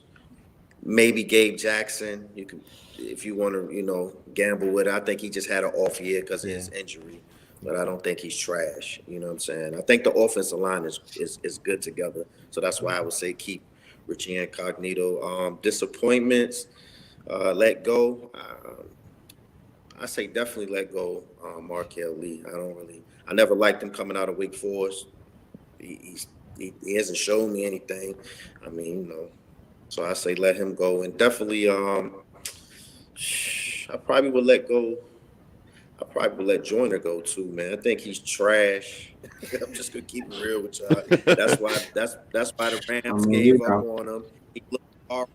Lawson looks better in the slot than he does. You know what I'm saying? Now maybe if you move him back to safety, he might do okay, but I'd say, you know, that was pretty much a waste of money. You know what I'm saying? I think you could find something younger and cheaper and better than that. So that'll be my choices. Right on. Good takes. Big Tuna, man, what you got? The guy who's probably going to get the next big contract extension from the Raiders is Maurice Hurst. So you should keep him for sure. He's the most underrated defensive tackle in the league. Mm-hmm. Yeah, because he's the only reason he didn't get picked in the first round is because he had somewhat of a heart condition. Yep. Thank you. Luckily for us, you know, keep Deion Jordan. I think if Pharrell turns himself around and you got Jordan, Crosby, Pharrell, Mayoa, and Morrow in there, that's a nice little rotation there. And Mayoa's one too. I don't know. I think he signed more than one. Did he sign in 1 year? No, just one year. Just one. He may be tough to get back because he had a decent year somewhat. Players get rid of Joyner, and I disagree with you, Watts. I think Daryl Worley needs to go. So I got to ask. I'm just saying for insurance, maybe. What about the running backs? You guys got to think about Rocket Rich and Washington. I was going to say Richard. Come on. Sorry, boss. All right, man. None of you guys said Colton Miller. Dude, how many people was hating on Colton Miller? Nobody, man. I'm going Colton. How many people were hating on Tom Cable? What's that? Right. Wait, what'd you say? I said, how many people were hating on Tom Cable though? I was, dude. I was one. Colton I was Miller, one. Dude, so I was one. I ate some humble pie on that, brother. But definitely Colton Miller and Trent Brown, man. I know he's missed some games, so like if you look at the contract, it's kind of tough. You know, I think the fruit roll-ups really did him in, you know, with not staying healthy, but anyways, you know, I think those were two of the brightest spots on our team. You know, that offensive line has really held up against some good defenses. Oh, yeah, that's been really, in my opinion, the highlight of this season. But that's my opinion. And then as far as disappointments, man, I'm gonna have to go with Arden Key, dude, because like I know he got hurt and stuff, but man, I really thought he was gonna like ball out, come on the scene. Like he was one of those guys I was just rooting for. And honestly, I might even throw Carr in that category because he had this glimpse halfway through the season or so where he balled out, and then I think he just fizzled a little bit. And it's been hit and miss, like we just went over it. But you know, I might even possibly throw him in that category. Not that I'm throwing to the curb necessarily, just that it's kind of disappointing because I really wanted him just to like, boom, just be like bringing it. And when we saw it like partway through the season, dude, I was like, man, this was the car we've needed. And it just kind of, I'm just at this point where, kind of sucks. But all right, let's move into the next segment. So hold on, I got one more that I want to move on from. Oh, go ahead. Sorry. Yeah, no, you're Brandon good. Parker. I think honestly, I think they're trying to prove that they should have drafted that guy. And like, I'm telling you right now, I could line up against Brandon Parker right now and get to the quarterback 9 times out of 10. And I haven't played in 15 years. I wouldn't want to play. Can I say one more thing too? How about keeping Compton? I like Compton. He's growing on me. I know. I think he's just like a hometown favorite to me. I'm sorry. He reminds me of he's like a poor man's Greg Beaker. Right. I think you keep him. You keep him. He's fun. He's wily. That wily old veteran that you need on the defense. Sorry, hardcore. Go ahead, man. I just had to throw that out there. All right, so we're gonna move on to these chokers. Chargers. San Diego, LA. I don't even know what the hell it's called. San Diego. These powder blue, baby blue lightning bolts that we're going to be taking on another home game for the Oakland Raiders down in LA, if you know what I'm saying. But just give me your guys' thoughts, what you guys think about what we got to do to beat the Chargers, and then, maybe drop a couple plays or just schemes that you think the Raiders need to do to beat the Chargers. Let's start with Kenny King this time. Spider 2Y banana. Hell yeah. Hey, hold on. Can I interrupt you real quick? That was one of the things I've been really disappointed this year, that we haven't seen Alec Ingold get more catches, because that dude has some good hands, man. Of all the scheme things, dude, honestly, that's kind of one of my year-end segments that I was going to cover on another show. But Alec Ingold not getting enough catches and stuff. But go ahead and get it. What's that? No, seriously, Spider 2Y banana. We saw it against the Chargers. Yeah. We saw Ingold score against the Chargers. We were able to move the ball very well. And now, what kind of scares me about this game going into it, and I'm not going to lie, it's we don't have Trent, we don't have Richie, we've got a banged up Gabe, we don't have Jacobs, and we still have the same receiver core, but we've got Hunter Renfrow. We have the young goat, Hunter Renfrow. I'm fired up about that because Hunter's got some hands of freaking just beauty. So I am fired up about that, but I would like to see Rod Smith get more carries this week. I would like to see Ingold get the ball more. Get the ball out in the flat to Rashard and open this offense up. Do what we can to open this offense up. Get Waller deep because Waller's great deep. Get Carrier involved a little bit more. Get Williams involved a little bit more if he can get his hands together. Maybe get Aitman in the game instead of Doss. Yeah. Get some of these guys, doing some cross patterns, getting across the field, Carr putting it into those tight pockets, doing those tight throws that he does best. But realistically, what we're going to need to do to win this game is to get Phillip Rivers flustered. When Phillip Rivers gets flustered, he starts throwing picks. And when he starts throwing picks, he starts getting pissed. And when he starts getting pissed, we start getting wins. And that's what we need to do. Right. I'm going to jump in next here, if you don't mind. I'm going to jump in next. There was a movie back in like the early 90s called The Air Up There. And that's what I want to see. I want to see the air up there. I want to see Carr just light it up and just prove everybody wrong. Just throw the ball up there. You know what? There's no running game right now. DeAndre's not going to do anything for you. Jalen Richard is just, he's catching running back anyway. Just air the ball out. You got nothing to lose. We ain't going to playoffs. That's one thing. The defense. I want to see Crosby get 2 sacks. I want to see Pharrell get at least 1 sack. I want to see Hurst get a sack. I want to see Eric Harris get another interception, take it back to the house. And Conley, I want to see him get another interception and lock it down. I do believe that the Raiders are going to win their last home game in California. I want to see the Raiders win that. Plus, I got to shout out my boy Oahu Raider Sean. I got $20 on this game, man. I bet on the Raiders, and he had him 0. And I quote unquote, sorry to call you out, my brother. He said 0% chance of winning. I was like, what are you crazy? I'll bet you $20. So the Raiders got to win. They got to bring it home. That's my take on that. Oh yeah. Well, I mean, look. Y'all pretty much done said what needs to be done. The defense got to show up, and Carr got to lead us to a victory. He got to help lead us to a victory. I mean, the defense got to show up, though. We can't give up 30-plus points. We ain't going to be able to score with them. So blowout. We want to see a blowout, man. Yeah. We gonna have to air the ball out because we don't got Jacobs. Yep. We got to air the ball out. So hopefully Gruden come with a different game plan. Hopefully he won't have the Jacobs game plan with what we running. Hopefully he won't do that. Because if he do that, we not gonna be able to really score. We're gonna sputter out, and we're gonna keep putting the defense back on the field over and over again. So Carr got to throw it down the field. He got to get the ball out of his hands. He can't be taking sacks. And then on defense, we got to do what we did last game. Like you said, get the Rivers. Frustrate him. Frustrate him. Yeah. Get in his head. Angry Raider, man. You want to go? Shit, man. It's going to be a tough game.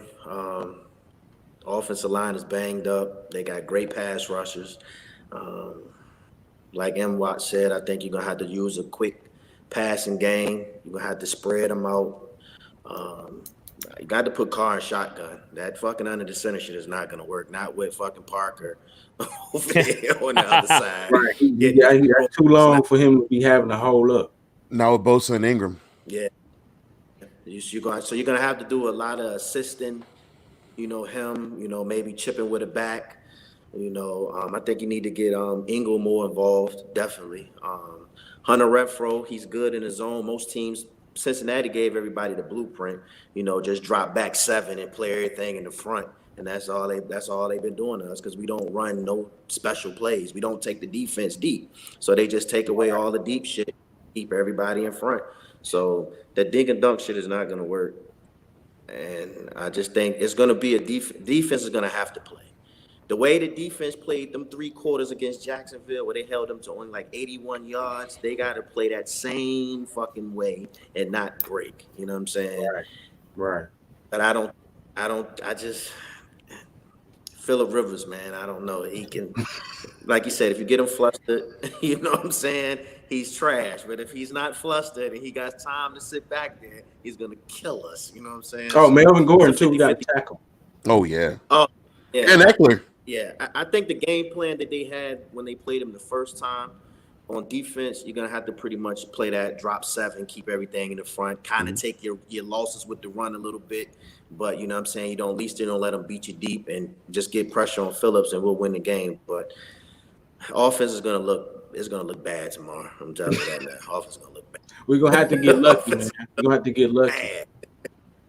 We might get lucky, but I just think offense is going to look bad. I just think this shit's going to look trash. Too many injuries. Yeah. Well, that's what the draft is for. Big Tuna, man, you're up. These times. The thing is that, the only good thing is that the Chargers really don't play well at home. I mean, they're only averaging 19 points a game at home. So, I mean, it's something you could take advantage of. As much as the offensive line is banged up, I really think that DeAndre Washington is going to have a lot of carries in this game. And the one thing they didn't do, which I love the comeback stories, is that you need to get Tyrell Williams involved. This is his old team.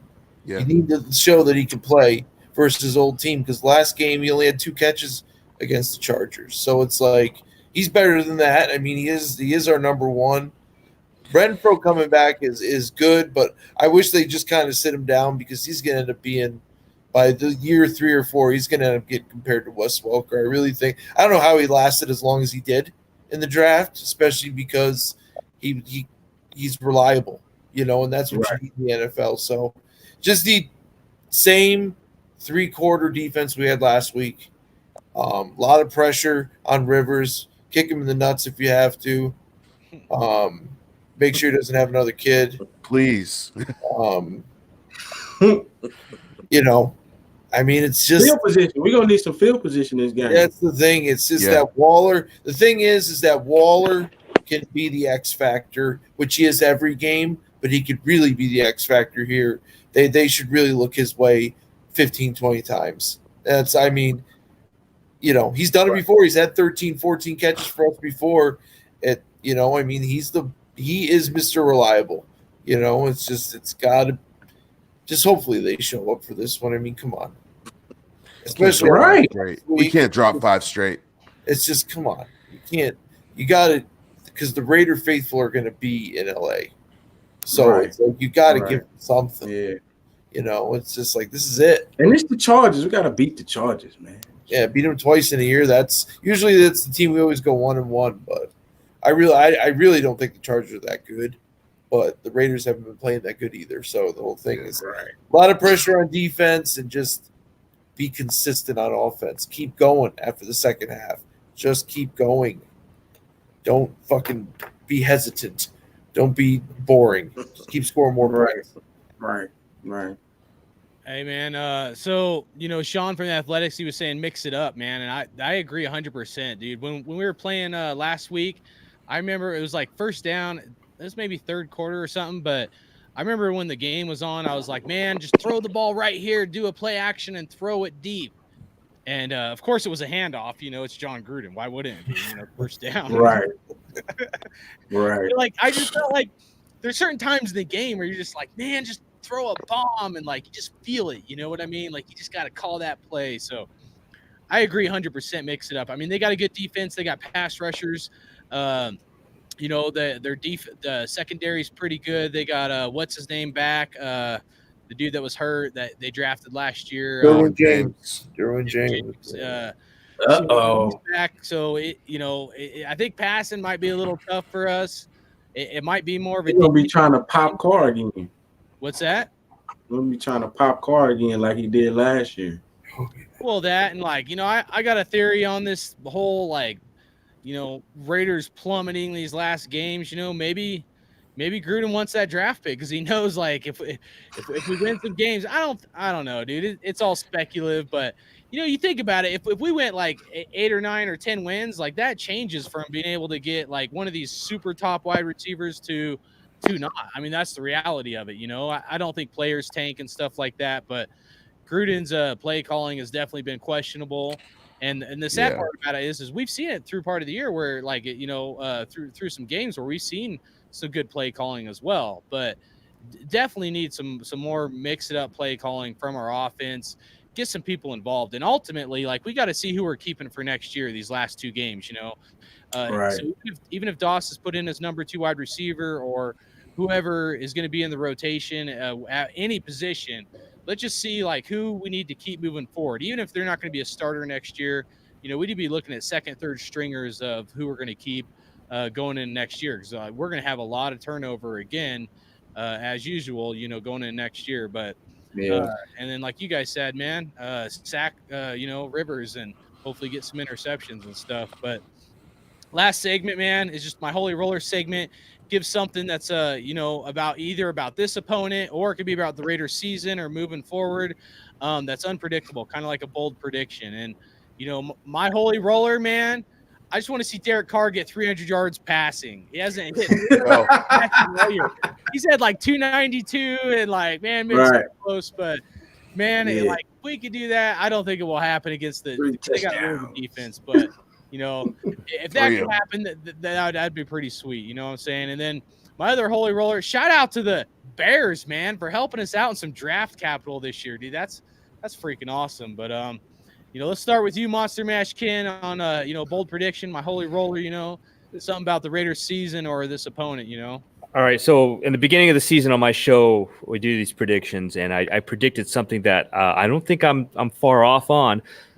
We have on our team the Rookie of the Year and the Defensive Rookie of the Year, and that's what I'm hoping. I think that Max Crosby has a good shot of getting the Defensive Rookie of the Year. I hopefully if they screw Jacobs on this, I'll be so pissed. Even though he's going to miss this game, I hope he comes back and lights it up. But that's my Holy Roller right there, is having the 2 defensive and offensive Rookie of the Year. And then shout out to Waller. Hopefully he gets comeback player of the year. Yeah. I know those accolades don't mean a lot to the overall team, but to the individual player, it just goes out and shows that they did everything they could do to win. And those guys, the guys that Mayock has brought in and Gruden, these guys like to play ball and hardcore, kind of like what you said, are they tanking? I don't think any of these players do tank. I think some give up. And those are the kind of players that you don't want on this team. And I think you saw, they that's why they got rid of so many players, because players gave up in the game, and we don't want that. And I think all these guys are all heart and fire.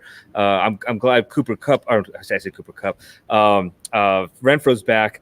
and I hope he has a good game. I'll be rocking my Renfro jersey tomorrow. But anyway, that's my bold prediction is you got your offensive rookie of the year and your defensive rookie of the year. Cool beans. Kenny King, man. Bold prediction is Max Crosby breaks Greg Townsend's rookie record this year. Oh, So snap. Greg Townsend's rookie record was 10.5 sacks. I think Max is going to get 11 this year. Oh, shit. Nice. Yeah, I think. Yeah, I think with these next two games, we've seen what Max can do. I think that Max he's going to break that record this year. One more thing, I think this is a really bold prediction, but I think Gruden's going to move on from Gunther this year. I think that he's going to see that the defense isn't responding for the second year in a row. And kind of looking back, let's look back at last year and some of the things that happened, right? You had Rashawn Melvin, who was talking about how he was out of position a lot of times, and he was forced to play something different than what he wanted to do. You got LaMarcus Joyner, who's been out of position this whole year. You got Carl Joseph, who they didn't even play for the first part of last year, and then when he did, he finally started playing well. You look at, they want to see guys. They want to see what players can do. Well, I think at the end of the day, it may not always be the players. It may be the coaching. And if you're consistently having issues, then you got to stop pointing your finger at everybody else and turn around and point the finger at yourself and say, you know what am I doing wrong? What are we not doing here? Why is my defense constantly out of position? If I'm scheming this every week and they're not executing, and it's professional athletes. It's one thing to have a bad game. It's one thing to have a bad couple games. But when you give up over 100 points in 3 games, that's a problem. And so I think my biggest bold prediction is that Paul Gunther will not be the defensive coordinator of the Oakland Raiders or of the Raiders next year, because I could say Oakland Raiders and they won't be Oakland Raiders next year. I love it, man. That's All right. awesome. All right. WattsMash, you're up. Bold prediction. Okay. Man, if Carr have another bad game and we lose 5 straight, they gonna bench him and put Kaiser in the game. Week 17 in Denver. They gonna bench him. He's gonna get booed more hard down south. I like Watts. Like I say, Oakland had they hurrah. Now it's time for the LA hurrah. So I'm telling you, we gotta win. Carr gotta lead us to a victory, bro, or it's gonna look real bad if we take another loss. Hey, there's no battle for LA because everybody knows Raider Nation owns LA. You know what I'm saying? Right. I mean, folks just gonna be happy that the Raiders is around. And that's just how that's gonna be. So yeah. So if we have a bad game, Carr have a bad game, he's gonna get benched. All right. That's pretty bold, man. Anger Raider, man. You got any bold predictions? I think my bold prediction probably would be we'll get Odell Beckham next year. Ooh. I think we'll end up getting him next year, and I also think that we'll get rid of Paul Gunther next year as well. And I think we're gonna get a surprise offensive coordinator. I don't know who, but I think it's gonna be somebody that we least did not expect to come in and help Gruden on offense. So I definitely think we'll get a decent defensive coordinator. I don't know who yet, but maybe the dude from Dallas, I'm assuming. And another bold prediction, I predict Charles Woodson going to come back and coach our secondary. I would love that. Oh, I love it. I would love that. Yeah, dude. I was saying that the other day. I hope that happens. So that'll be my bold prediction. I don't think there's anybody out there that would be against Charles Woodson coming back to coach the secondary. Hell no, dude. Right. You don't love Seawood, man. Seawood's one of the greatest Raiders of all time. Our secondary would instantly take off. Guaranteed. Oh yeah. Guaranteed. And if they don't play well, he'll dress. Go play out for him. He would do more than coach the secondary. He would be the secondary coach, but that dude would be coaching the defense. He would be the heart and soul of that team, both sides of the ball. Charles Woodson has the potential to be a defensive coordinator in the NFL. I definitely agree with that. He's very smart. Yeah. He's like the Kobe Bryant of football, where you could see that guy leading a team and having tremendous success because he put so much into it, so much thought, so much of his mental ability. No doubt. Right. And heart. So let me ask you. And heart. Let me ask y'all this: how would y'all feel if they brought Charles Woodson in as the defensive coordinator? Oh yeah, I mean, I'd be for it. I mean, hey, anybody. anybody's better than what we got. I'll tell you that. Anybody's better than what we got. Anybody's better than Ken Norton Jr. Anybody's better than Jason Tarver. I mean, this is how I would do it. This is how I would do it though. Just to make Chucky think another way. I'll put people in place that basically he feel comfortable with. So I would go talk to Gannon. I would convince him, say, look, man, I need you to come in and help me with the offense. Charles Woodson, I need you to come in, help me with the defense, and build off of that right there. And I think that having them two would be, I guess, the buffers. I guess you can say, like, they could convince him to do a lot of shit that, maybe Gunther can't convince him that he want to do, or anybody else. He'd be like, well, these are my ex-players, so, I trust their judgment. I don't know. Yeah. I just think it would be good to bring them in there just to – also, I mean, Also, if you bring in a guy like Gannon, right? Gannon's got a house in Minnesota. So Gannon could take Carr out there in the wintertime and train. Right. And shake all the cold talk off. Right. That way when Carr comes out in the cold, you just shake it off.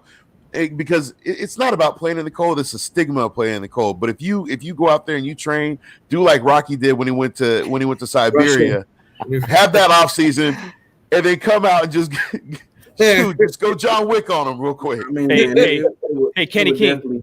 Kenny King, you know who's going to be the quarterback's coach? Raider Cody can be the quarterback's coach. Man, Cody, man, yeah. Well, I know, Cody, man. Big Tuna. I know, Big Tuna. You got to go, but I want to ask Kenny King one question real quick, okay?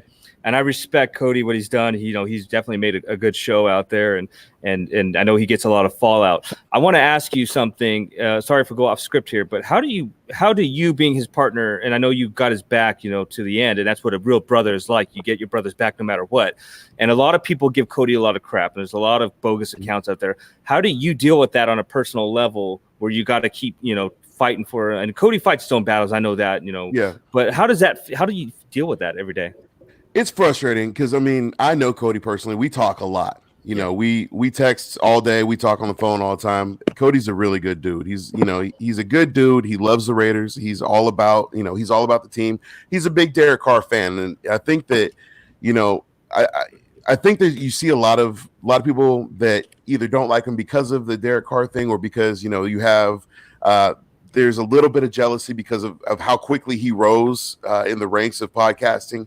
Or there's people that that he may have rubbed them the wrong way or whatnot. But at the end of the day, Cody's a good dude. I love that cat. I hate to see the hate, because it's like then I get dragged into it, and a lot of it's bullshit, right? A lot of it's like stupid fake accounts. And it's generally the same person who's doing the accounts that that's not even a fan of the Raiders anymore, but just wants to talk shit. And so it's frustrating because you see all these people that talk all this shit on Twitter, and then you see them in person and they're like, oh, hey, what's up? Yeah, when they see you, it's like, hey, what's up? Let me buy you. It's like, and my thing is, I'm in here to have fun. I'm a diehard Raider fan. I love my team. I'm going to support the players that are on my team. And, and Cody's the same way. And Grant, I think people give him a harder time because he's close with the Carr family. And they think that, he's on the Carr payroll or whatnot. The dude just likes DC. He thinks that DC is a good dude. He's a good quarterback. He sees, he sees a lot of what we see in him. And, I think people get mad because he doesn't point out faults or, but the thing is, if you listen to the podcast, we talk about, about some of the things that, that we could have seen, that Carr could have done better, that we wish would have happened. But I think that, you get some people on Twitter that are like, he's trash, he should kill himself, he should, he should go back to being a preacher. And because he doesn't engage in that, they get mad. Right. Well, because I mean, some people like that was out there, they made it seem like you was wrong because you didn't want to shit on Carr. Right. If you would hear it that way, like you would say like, oh well, he did play bad, he did do this, he did do that. But I'm like, I'm not gonna shit on the man though. Right. Because no matter what, he's still gonna be the quarterback until the coach decides he's not gonna be the quarterback. Unless it's all opinions. It's all opinions. Right. That's all it is. Right. And our opinions don't matter. I got Madden credentials, Madden 19 credentials, man. Hey, you know what? Honestly, for me, this is the way I look at it. If you're on the team and you're a Raider and you're a good Raider, I support you. If you're not on the team and you were a good Raider, I'm gonna support you. If you leave the team and you diss the Raiders, fuck you. Bruce Irvin. And that's how it is. Oh man, let's not get on Bruce. Oh, Bruce kissed my ass. I love it, dude. Remember I made that video about him. I want to say something real quick to the Raider Nation, man, and just what we're trying to build here and stuff is like, even though I'm on the fence with Carr and I've said some things like game day, I'm never going to root against the guy. You know what I mean? Or any player, kind of like what you were saying with Kenny King or whatever. It doesn't make me two-faced, I feel, but, I always want the best for these guys. Even if I'm like, have a certain opinion or I'm biased in a certain way, or I'm like, why the hell didn't you catch that? But like the next play, I'm going to be like, dude, get that damn touchdown, and even up until the last second with Dawson and all that. But, what I want to say about Raider Nation is none of us are ever going to agree 100% of the time, but it doesn't mean that we aren't family, dude. You know what I mean? Right. And speaking of family, someone said it in there, I think it was Big Easy, man. Shout out to you. Is that's true. And I truly believe that the Raider Nation is so unique and we are family is because of Oakland. It's our roots and what that culture has brought to us and how we go there to those tailgates and they welcome anybody, no matter what ethnicity or background you're in. And at least on that day and that hour, dude, we are family. And, we can hate on each other. Like, even though I'm on the fence with Carr, I'm not bashing him on social media. I'll do my own videos, my takes and stuff when I'm emotional at times. But at the end of it, we all bleed silver and black. No matter if people agree with me or don't agree with me or want to hate me or want to hate someone else, at the end of it, dude, we want the best for the Raiders. And that's as Kenny would say, that's some real talk. If we understand that and we get past our differences, man, well, then a podcast like this where we can bring tons of guys who are for the most part, we're all kind of alpha dominant. We all have our own opinions for a reason. We can come together and put aside our differences, even if we disagree at times. And that's huge, man, because that's about the Raider Nation, about the One Nation Raider Nation. And that's what we're trying to build here. And we're going to bring on other people down the road. And I guarantee you, we're not always going to agree. That's just life, but at the end of it, man, it's all about the Raiders. On game day, ain't nobody that's a Raider fan gonna be like, freaking break Carr's leg or something. And if you do, I don't know what to tell you, man, because I ain't like that. But I've seen it. Maybe Phillip Rivers' leg, but you know what I'm saying. But Big Tuna, dude, you've been patiently waiting for your holy roller, man. What do you got for us, brother? Jarvis Landry's going to be the running back there, or the wide receiver that comes, not Odell. Snap. I'll take Landry. I'd rather have Juice over Odell, to be honest. Yeah, amen. And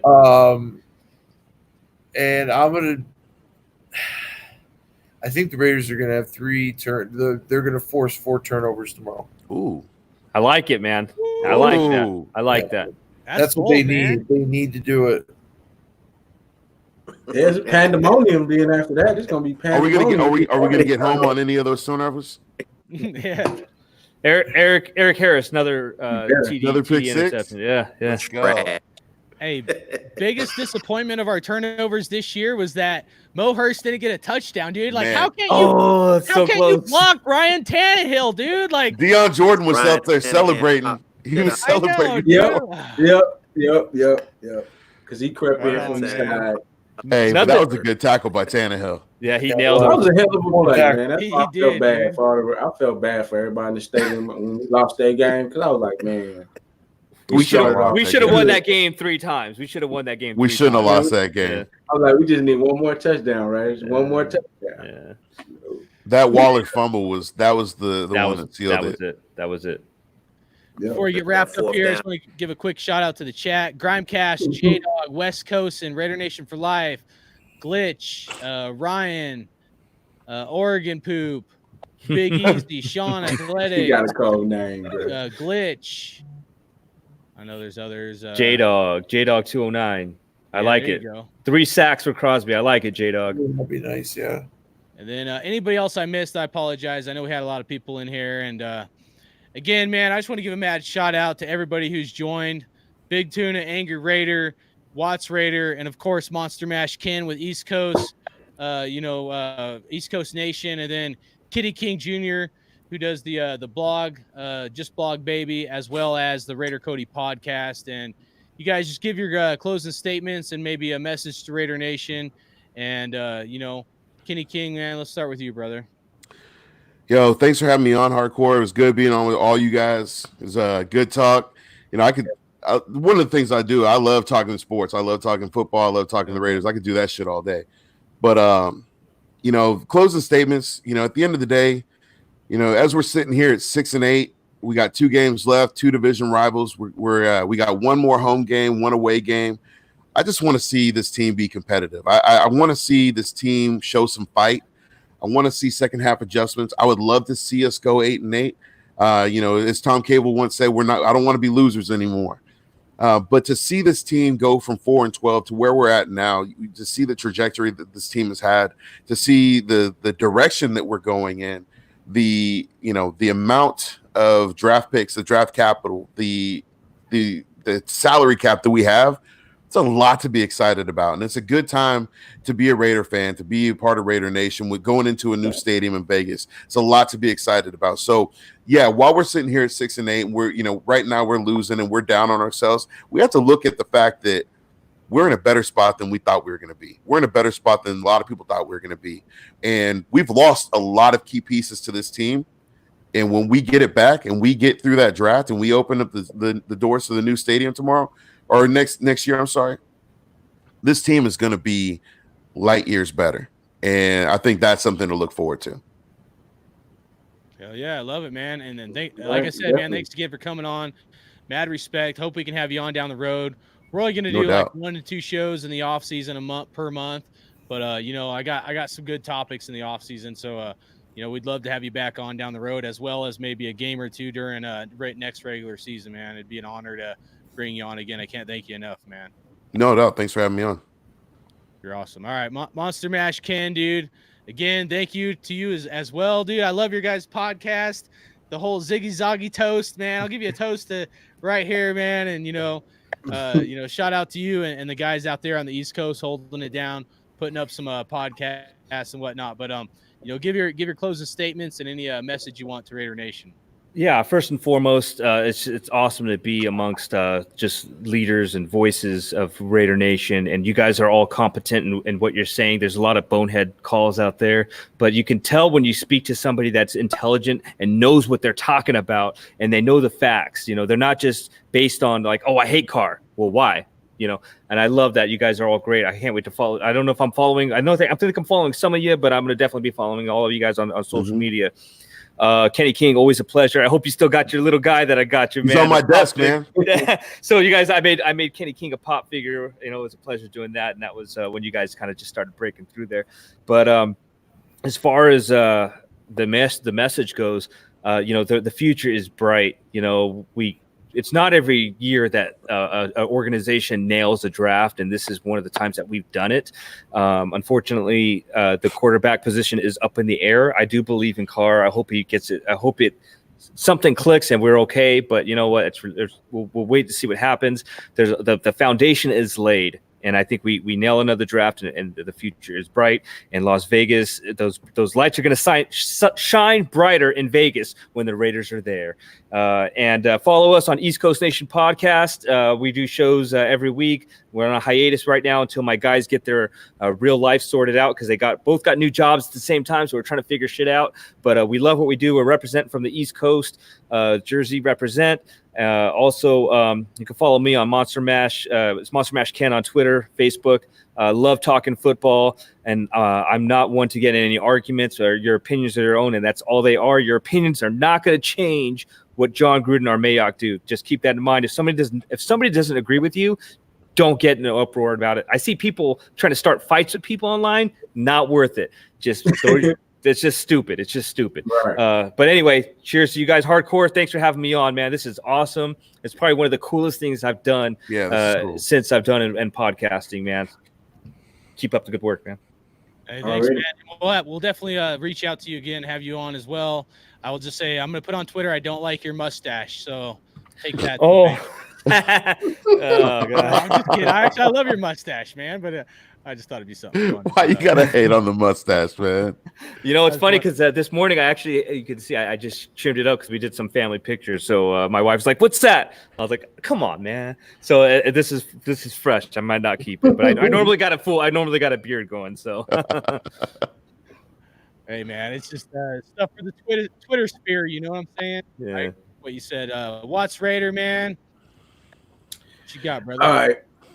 Well, y'all pretty much said all the things, that's going, looking good for the Raiders. But this is the only thing that's probably gonna always be in the back of my mind as far as this team. And it's if Chucky going to change and adapt to the new NFL. Because if he don't, we're gonna keep losing, no matter who we got. And I just think that it's some elements that he can still use. But he gotta really observe the other teams' offenses and put a little bit of that in his game plans. And I think once he able to try, different things and see that they work, then I might have a better outlook. But I think if he don't want to change up, we probably gonna need another coach in the end. I mean, once we get to Vegas. So I just hope that Chucky can change, $100 million guaranteed. I'm just saying, I just hope he can change because it's not going. I do too. It's a lot of money to give up. I mean, man, are we still paying Del Rio too? Right. So they never got rid of him. That's why I'm Del Rio lost the locker room. Like, you got to save us, bro. You got to get this team right. So it'll show the shit'll work, maybe. Yeah, dude, just pass on first down every once in a while. Shit, Angry Raider, right? Man. Exactly. Up, so it's a lot of little things, man. So that's why I really don't be tripping on Carr a lot, because he playing with the hand that he dealt. That's a good point, man. Great point. It's a double-edged sword, man. I agree. I mean, it's all perspective. You know what I'm saying? But other than that, you already know. WattsRaider on Instagram, all lowercase, facebook.com/WattsRaider. And of course, here on YouTube, man, I appreciate everybody for coming on. And I'm going to try to come on every week, but right now I'm just trying to keep the show going, hollering at my contacts, trying to get people to come on, man. So appreciate you, Angry Raider, man. Appreciate you, Kenny King. You already know, man. Appreciate you, my brother.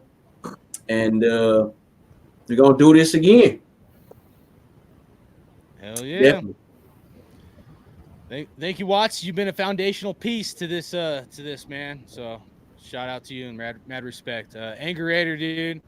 Let everybody know about your channel. Message to Raider Nation. You can always see me on YouTube. I usually post every Sunday after the game or the day before, the day after. Just all depends.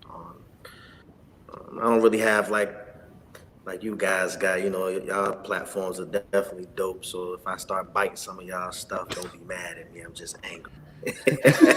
Nah, I'm just playing. But no bullshit. I think y'all do some dope content. I'm just grateful that I can bless the stage with all you guys. You know what I'm saying? Y'all keep doing what y'all doing. I definitely stay tuned in. I just met you two guys, Kenny and my guy down there with the MonsterMash mustache. Ron Jeremy. Only in the pants, man. Only in the pants. I definitely check you guys out as well. My thoughts on the Raiders. Hey, man, I'm a Raider fan. You all guys are Raider fans. We've been through this shit for 17 years. We've been saying this shit for as long as we could possibly say it. We need consistency at the top. I think Mike Mayock is the person to get the job done. Gruden just has to allow him to do his job. You know what I'm saying? As far as Gruden go, I really hope that we didn't make the wrong decision by paying him all this money just because we thought he was this guru coach that we had fucking in the 90s, you know what I'm saying? So, Right. you know, if they get Gruden help, I still don't think Carr is the future for us, but, you know what I'm saying, I still feel like if you give him a little more help, maybe, you know what I'm saying, you could see the true ceiling or what you really have. So I think this year, 2020, will be definitely the year that we can actually say if we're going to stay with him or we're going to leave him, you know what I'm saying? But the Raiders heading in the right direction. I think, you know, they hit on all their draft picks for the most part. Like I said, I just think that you got to let Mike Mayock be the fucking GM and let him run it. Mark Davis doesn't know shit, so we don't need to ask him nothing. You know what I'm saying? He don't know nothing. Except you know where he gets his hair cut at, because he's got a dope ass barber. I don't know what the fuck he got going. Listen, everybody on the sideline looks fucking weird as coaches. You know what I'm saying? Your guy Olsen looks like some old mob boss. He just sits there. He's just with the pad with Carr, and Carr's telling him what the fuck's going on. He's doing, baby. You know what I'm saying? You got fucking Cable looks like he want to just punch motherfucker in the face again because he tired all Right. You know, there's a lot of shit going on. I mean, I think we should let him call some plays, man. Nah, man. Definitely. We heading in the right direction. I'm pleased with the process, you know what I'm saying, as far as, you know, where we at right now. I do want to see us close out the season with 2 wins, you know what I'm saying, and come in at least second place in the division. I'm tired of being last. I mean, goddamn. Yeah. Give me something. You know what I'm saying? But yeah, that's it, man. I appreciate y'all, man, for real. I definitely appreciate y'all. I appreciate for having you on, man. And I know you got a lot of passion for Raider Nation. I watched some of your stuff. So again, thanks for coming on. And you know, we'll definitely hit you up down the road. Big Tuna, what you got, man? First and foremost, hope everyone has a safe holiday season. Oh yeah, that too, man. But you know, Raiders fans, trust the process. That's all it is. Trust the process. And like you said, with the draft class we brought in this year, the foundation's been laid. Now it's just you got to trust the process. We might go in different directions that people don't like, but I really feel like Mayock wants to make a winner out of this team. Sometimes you can tell when GMs kind of are like, yeah, I got the job. You know what I'm saying? But this guy's never been one. And this is his first one, so let's hope he continues doing well with the college assessment of players. But other than that, just keep cheering for the Raiders. Even if it doesn't turn around, you're still going to, just like we all have. Win, lose, or die, Raiders till we die. That's right. That's right. And I appreciate everyone, you know, coming on this stuff, and hopefully we do some work together over than just the podcast. Get more content out to the people. And, yeah, appreciate all you guys. Thanks for having me on. Right on. Well, you know, Raider Nation, thank you everybody that tuned in, man, especially to this last little portion. And please, if you don't mind, check out all these guys and their Raider content here. You know what I'm saying? And sub to their platforms as well, man. They all put out some really good stuff. Again, we may not always all agree, but, you know, I love Kenny King, Raider Cody. I love Big Tuna. You know, those guys help get me a little level-headed. MonsterMash Ken, he's always going to give me a cheers, you know what I'm saying? And keep it real as well. Anger Raider, man, he gets me fired up, just like brings out the hardcore in me. And WattsRaider, he helps get me level-headed as well, man. You know what I mean? He calls out, he's a wolf. He calls out the sheep.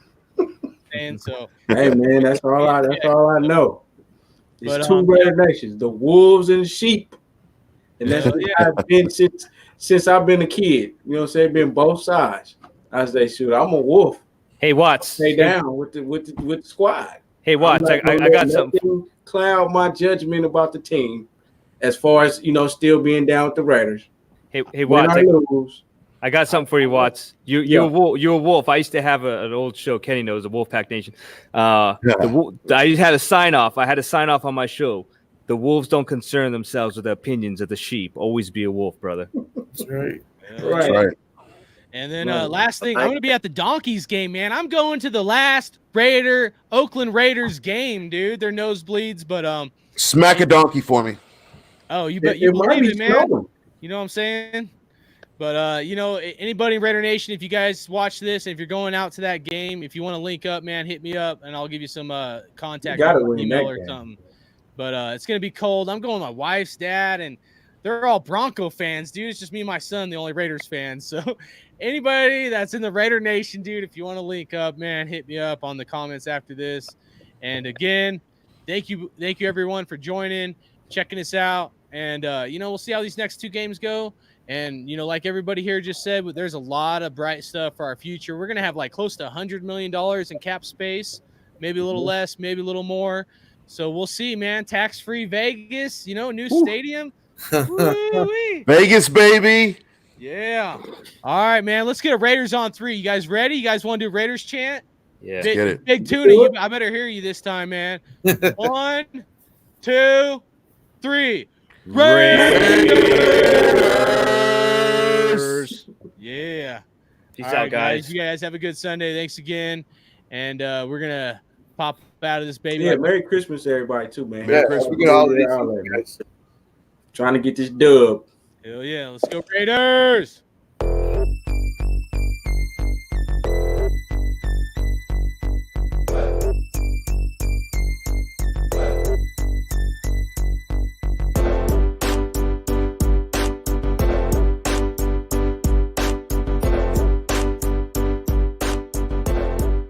Look, happy holidays, Raider Nation nationwide.